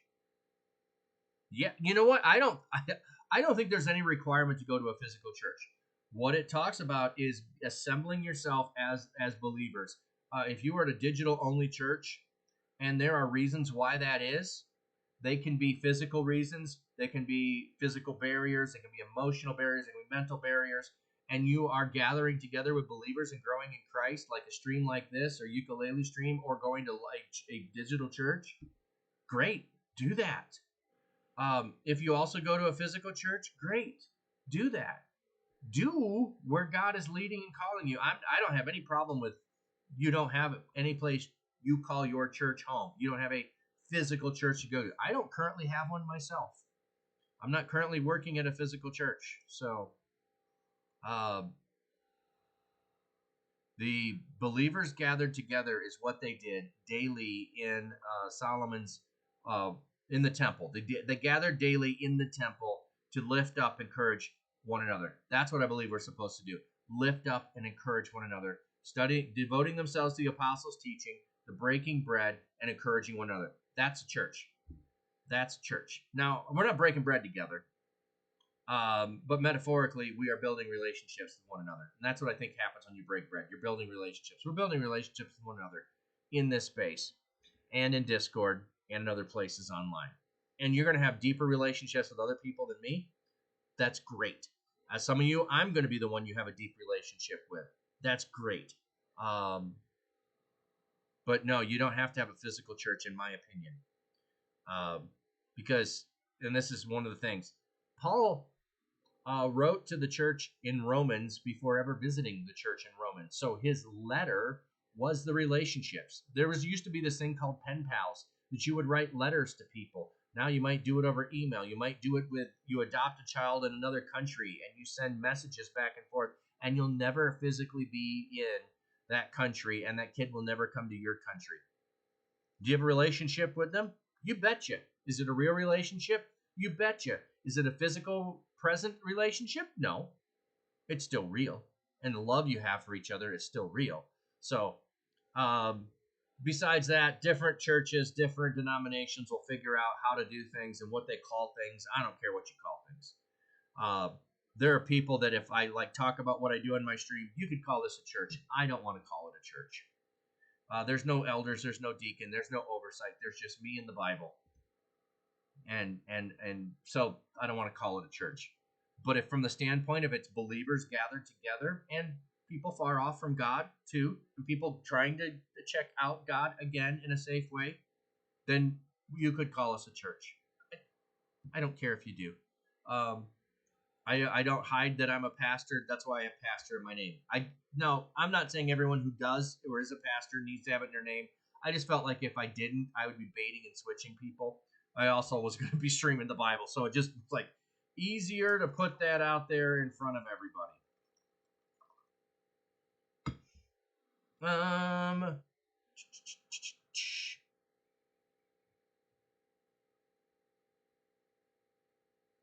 Artsy. Being attracted to a woman other than my wife is not a sin. But if I ask her out, yeah, don't do that. I like Papsio exactly. No, don't do that. Sam, worst thing for me was my dad and my stepmom. They believed that if I had sexual relations with his friend or something of his choice, I'll be loved more. Oh, wow. I'm sorry. That just sounds awful. Wait, it's up to you. I go to several churches. One I go to meets in a former store. I have been to Bible studies that met in a former factory. Oh, yeah, there's people too that will have Bible studies at work, and that's part of their church. I'm watching. Sorry, still waiting on Flatcap to fix the blank part of his command code. Feel free to make any type of cookie you want this time. Oh, okay. Yeah, you also go to Bible studies online too. True. Sunshine. Since Helene happened, some are having church in the parking lot or field. True. Sugar Boss, welcome in. Yeah, Jovi. Yeah, finding a church can be hard. Yes. So finding a community that loves you and that wants the best for you, and is good where you are currently, and then letting you grow at whatever pace and is that you are is what I would look for. You want to just be accepted for the person I am, than the person people want you to be. That's what I'm trying to say. For you are accepting for who you are right now. Not I think you need to change, and here's the things you need to change. Like you won't hear me say here's what you need to change, Sam. If you ask me about, hey, should I apply for this job or should I pursue this, and I might ask you about skills and gifts and talents and things like that, I'll help give you guidance, but only at your choice, only at your invitation. Um, because without that, I'm just making myself feel good. Yeah, most of the time it just feels like it's the best for me. I pretend that this is who I am. Yeah, and yes, you are. I understand. You're protecting yourself by pretending to be something so that you don't have. Yep, yep. I totally get that. I have friends and family that I see do the same thing. Lady Palace, if the church people comment, you look so soft and demure, quiet, whoa, don't know you can be this and that. Is it a church I should go to? Continue to go. Yes. Um, well, let me just talk about myself a minute on things. Like if I go to a church and I show up, not as a pastor, I just show up and I have a hat on, and this shirt on that says as in, or say if you can't see it, it's in Discord as it is in heaven. That's my shirt today. If someone says that's disrespectful of heaven, you need to take that shirt off. Go home and change and then come to church. You know what I'm gonna do? Not come back to that church. If I go into a church and someone is hollering at me about my hat to take it off as soon as I walk through the door, not I'm in the sanctuary, not we're in the middle of prayer, not we're in the middle of a service and disrespectful. Uh, they don't give me a chance to decide to take my hat off and feel comfortable. If I do that, I might turn around and walk out the door. So anytime people are putting judgment on you that you don't want. Now, if someone comes up to me and says, "Man, that hat is so cool. I love that hat." I feel welcomed and I want to own what they're saying about me. So, Lady Palace, I would say, if what people are saying about you, you don't see about yourself, you don't want to own about yourself, and they're continuing to see you that way, then yeah, I would not probably want to stay in relationship with that church that was seeing me that way and casting me off. Sam, I'm sorry. I've never been open to someone like this to anyone in a long time. I don't know what it is that made me want to open up coming for the first time here. And the same happened with ukulele too. Well, I have seen you around, Samarella, in ukulele for some time. So I hope that also contributed to it. I don't know if it's the feeling of I won't be judged and I'll be feeling more safe to open up and not bottle up anything. I'm sorry if I'm talking and saying anything that's too much. You are not at all, Samarella. No, no. So I am on remote location. I brought my stuff to stream, and an event like this is what I like to call a divine appointment. You don't have to call it that. It is a conversation that needed to happen today in this time and in this space. So Samarella, I am so thankful. I am so thankful that you felt comfortable with me to be able to open up. I know that is a hard thing to do. Um, yeah, and you are welcome here right as you are right now. And when I say I would love for you to grow. I mean that. I think everybody should be growing in their capacity to love other people. Uh, I often tell my kids, did not want to know me when I was in middle school and high school. I was a jerk. Okay, straight up, I was a jerk. I'll tell you all that in my stream too. Like you didn't want to know me. You did not want to know me. Back when I was younger, I was a self-centered, arrogant jerk. Okay, I don't want to be that person anymore. I don't want to go back to being that person. And I hope I continue on my journey to being a more loving, caring person, even than I am today, because, boy, I still have a hard time at times when something happens and I go, I should have done that. Somebody should have asked me to do that when someone else succeeds at things. I still have, jealousy and envy and those things. And I do want the best, and I wish them the best, and I'm happy for them.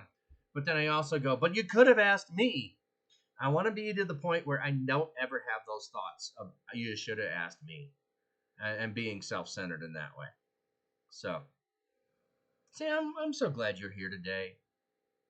Let's just blow up the chat with heart emotes for everybody that's here. This has been a great conversation in the midst of focusing on lament. Look at this love that's just out there.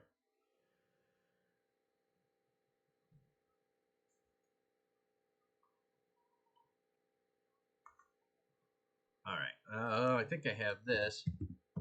There we go. Exclamation point love will drop a bunch of them.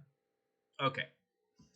Let's see if we can finish the end of a lamentation. So we have made our way through the hope in the middle.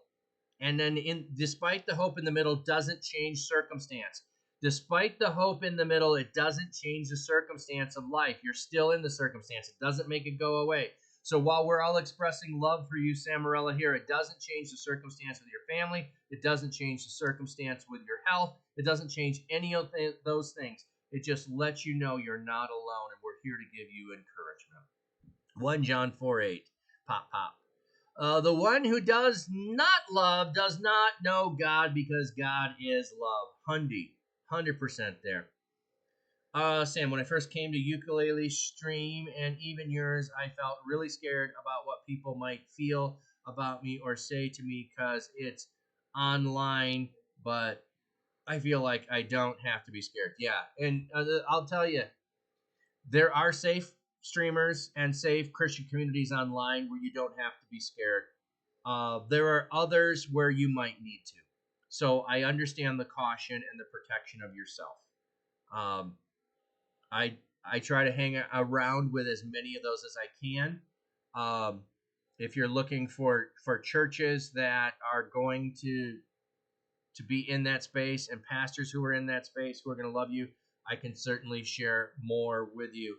I would say VR MMO Church is going to be one of those that in their statements will say that they love the LGBTQ community right where you are and that you are welcome there regardless of what you believe or do. And so some won't go as far as that. Some will say, we love you. We think that you shouldn't do that. And then some will say, you're wrong and you need to change. I'm going to love you no matter what, Sam. So thanks for hanging out today. Like I said, let's see if we can get through Lamentations. And we got the joy part at least. We got the hope in the middle. Okay. Okay, we did the defrauding of a lawsuit. The Lord does not approve of such things. Whose command was ever fulfilled unless the Lord decreed it. It is not from the mouth of the Most High that everything comes. Is it not from the mouth of the Most High that everything comes? Both calamity and blessing. Why should any living person complain when punished for his sins? Let us carefully examine our ways, and let us return to the Lord. Let us lift up our hearts and our hands to the God of heaven. We have blatantly rebelled. You have not forgiven. So it's acknowledging the wrong that they did. You shrouded yourself with anger and then pursued us. You killed without mercy. You shrouded yourself with a cloud so that no prayer could get through. So often the cloud and the pillar is what is talked about as the presence of God. Here now it is said as a barrier. You make us like filthy scum in the estimation of the nation. All our enemies have gloated over us. Panic and pitfall have come on us. Devastation and destruction. Streams of tears flow from my eyes because my people are destroyed. Tears flow from my eyes and will not stop. There will be no break until the Lord looks down from heaven and sees what has happened.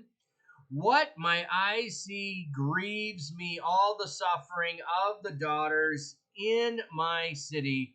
For no good reason, my enemies hunted me down like a bird. They shut me up in a pit and threw stones at me. And when we read through Jeremiah, this was literal. This literally happened.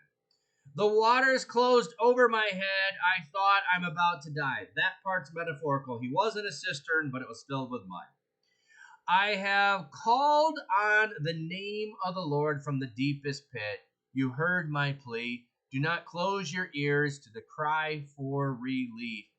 You came near on the day I called. You said, do not fear. O Lord, your champion.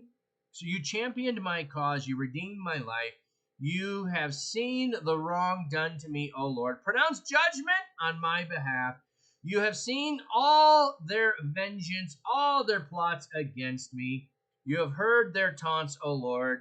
All their plots against me. Like, just look at how this just goes on and on and on. My assailants revile and conspire against me all day long. Watch them from morning to evening.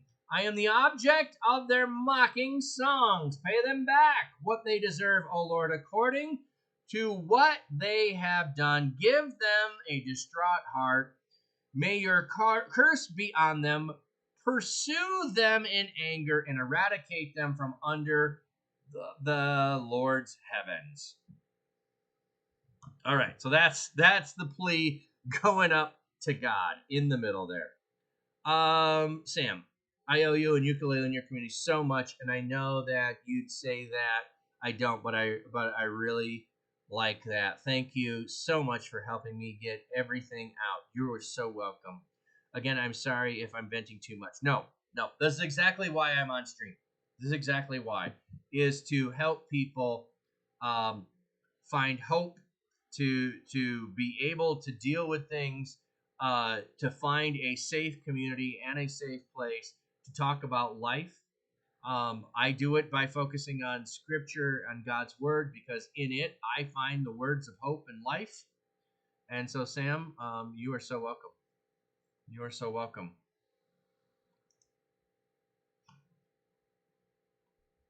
Now we have the prophet speaks. I thought that was the prophet there. Alas, gold has lost its luster. Pure gold lost its value. Again, we went to Aleph there, okay? So we went through. This is chapter 4. We're in Aleph again, so we're again doing the acrostic. I keep pointing it out because chapter 5 is different. Jewels are scattered on every street corner. The precious sons of Zion were worth their weight in gold. Alas, but now they are treated like broken clay pots made by a potter. Even the jackals nurse their young at their breast. But my people are cruel like ostriches in the wilderness. I love how ostriches get such a bad rap of being worthless mothers who don't care for their young, and they scurry away and they abandon their young. But jackals, the thing that you're terrified by, and that's an evil animal, they care for their young, unlike you people. The infant's tongue sticks to the roof of the mouth. Mouth due to thirst. Little children beg for bread, but no one gives them even a morsel. Those who once feasted on delicacies are now starving to death in the streets. Those who grew up wearing expensive clothes are now dying amid garbage. So again, we're going back to, we had destruction of the temple. Now we're getting destruction of the city. So if we're paralleling the destruction of the city, of the temple, with the city. The wealth and the prestige of the city or the temple was gone. The wealth and the prestige of the people there are gone. The punishment of my people exceeds that of Sodom, which was overthrown in a moment with no one to help her. So it's exceeding because it happens over time. It happens continuing, ongoing. Our consecrated ones were brighter than snow, whiter than milk. Their bodies were ruddy, more ruddy than coral. My brain with ruddy thinks red, but okay, ruddy than coral. Their hairs like lapis lazuli. Now their appearance is darker than soot. They are not recognized in the streets. Their skin has shriveled on their bones. It is dried up like tree bark. Okay, and again, this is metaphorical. We don't have to think of white as good and dark as bad. We're talking about purity in the whiteness, and then dirty in the sense of soot and ash. Those who die by the sword are better off than those who die of hunger. Those who waste away, struck down from the lack of food. The hands of the tender-hearted woman cooked their own children, who became their food when my people were destroyed. Okay, this is awful, but he's giving you what happened. Like, he's telling you, why was he so distraught? Because this is awful. Sam, I don't know if I'm too stupid off to say this, but I just wish you and Ukulele were my parents. Aw, that's so sweet. For some reason, I feel my life would have been different and better than it is now. Well, I can't speak about where you were at and how you got to where you are, but what I can say is there is the metaphor within Scripture of having spiritual parents. And being the parent of someone or the son of someone is often the language used is I'm a follower of and I am trying to live like that person. So I'm honored to have you say such kind things, Sam. I appreciate that. The Lord fully vented his wrath. He poured out his spirit's anger. He started a fire in Zion. It consumed her foundations. Neither the king of the earth nor the people of the land ever thought that enemy or foe could enter the gates of Jerusalem. But it happened. Due to the sins of her prophets and the iniquities of her priests, who poured out in her midst the blood of the righteous. So the prophets and the priest were also at fault here. It wasn't just the people. They wander blindly through the streets, defiled by the blood they shed, while no one dares to touch their garments. Okay, violence is one of those things that was the reason for Sodom and Gomorrah's destruction, was violence. And here, that's one of the things that the prophets are always railing against is the violence and the infidelity of following God. Ukulele, spiritual parents was in my mind too. You choose to draw near to God in your own way, and he is already showing you how he loves and provides for you. Oh, ukulele, that's so good. That's so good. Continuing. People cry to them, turn away! You are unclean! Turn away! Turn away! Don't touch us! So they have fled and wandered about, but the nations say, they must not stay here any longer. The Lord himself has scattered them. He no longer watches over them. They did not honor their priests. They did not show favor to the elders. So now we have the reaction of the people. They're not honoring the priest and the elders. They're doing whatever they want. Our eyes continually failed us as we looked in vain for help. Remember, we had up above you went to all of the surrounding lovers and they wouldn't do it. We're repeating that imagery here so that's where we have the chiastic structure, parallels that go. If you don't know chiasm, it'd be like A, B, C, D. These would be a point A, point B, point C, point D, D being in the middle, and then it's alone. That's the important thing. Then you go back to C, B, A as you're exiting out of a chiasm. So that's what we have going on here. From our watchtowers, we watched for a nation that could not rescue us. Our enemies hunted us down at every step, so that we could not walk about in our streets. Our end drew near. Our days were numbered, for our end had come. Those who pursued us were swifter than eagles in the sky. They chased us over the mountains. They ambushed us in the wilderness. Our very life breath, the Lord's anointed king, was caught in their traps, of whom we thought, under his protection, we will survive among the nations. So it's this false belief that they have. God can't destroy us. Like I would say a lot of people in the U.S. have a false belief that we'll never be invaded until it happens, and then it'll happen, and then we'll all say, we should have known better. Rejoice and be glad for now, O people of Edom who reside in the land of Uz. But the cup of judgment has passed to you also. You have drunk and taken your clothes off. So Edom is the nation around. Edom is the descendants of Esau, not Jacob. O people of Zion, your punishment will come to an end. He will not prolong your exile, but O people of Edom, he will punish your sin and reveal your offenses. Okay, I just wanted to get here to 5. I don't have time to finish it. I need to head off to the conference. It's starting in 5 minutes. So I want to head over and get all of that. But I wanted to get to 5 to make sure you saw this. Look, it does not have Aleph, Beit, Gimel. It doesn't follow the structure. It laid out the acrostic here throughout chapter 1, chapter 2, chapter 3, chapter 4, so that when we got to chapter 5, all you would see is the chaos.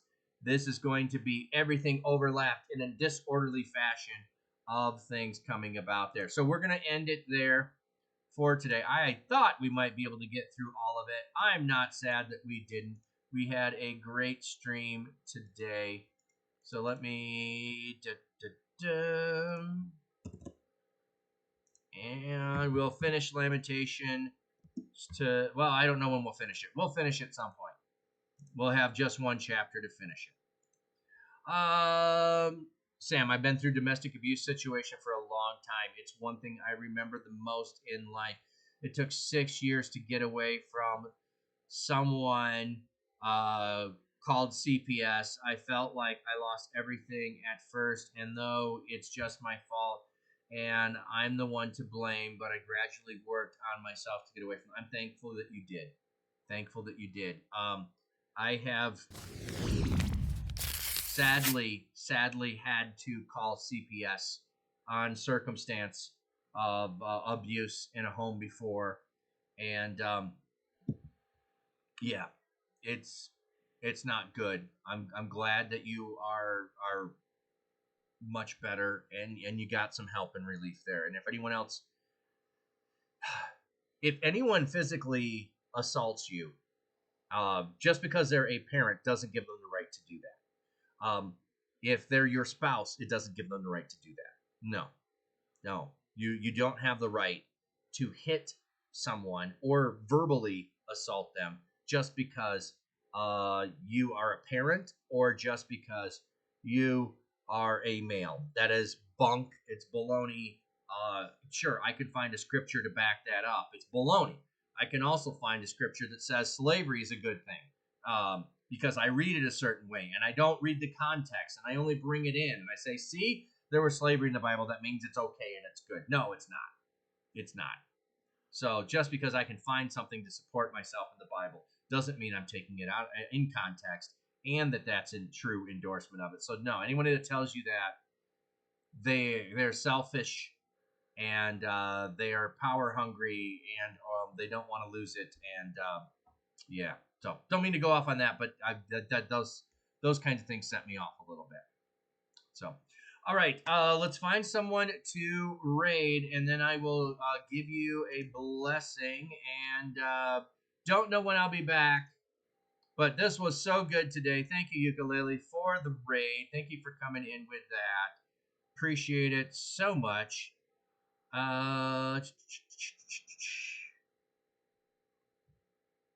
Who should we go?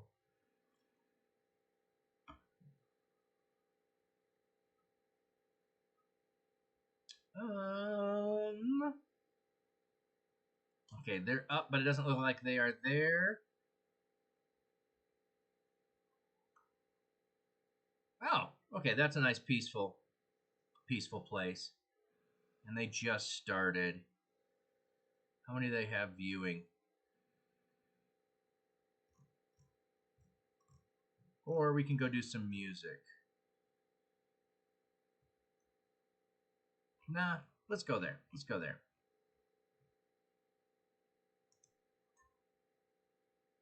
It'll be a nice, peaceful place to go. All right. Let me send you off with a blessing. May God's seeking comfort find you. May his loving arms bind you. May his might protect you. May his wisdom direct you. May the joyous love of Jesus Christ be with you and all those you know, both now and forevermore. Amen. Thank you for being here, for hanging out. Samarella, thank you so much for being open and being vulnerable and being able to share all of that. I appreciate that very much, that you trusted us with that. Yeah, you didn't want to lose your family and just be alone in life. I know, but being abused is not another thing that you want either. Yeah, people didn't believe. I'm so sorry. But thank you for being here. Thank you for coming over. Thank you for being here, Ukulele. Good to see you. I'm going to go hang out with Taco people. I'm going to go hang out with other streamers. Whatever you do today, I hope it's blessed. Let's go bless others wherever we go.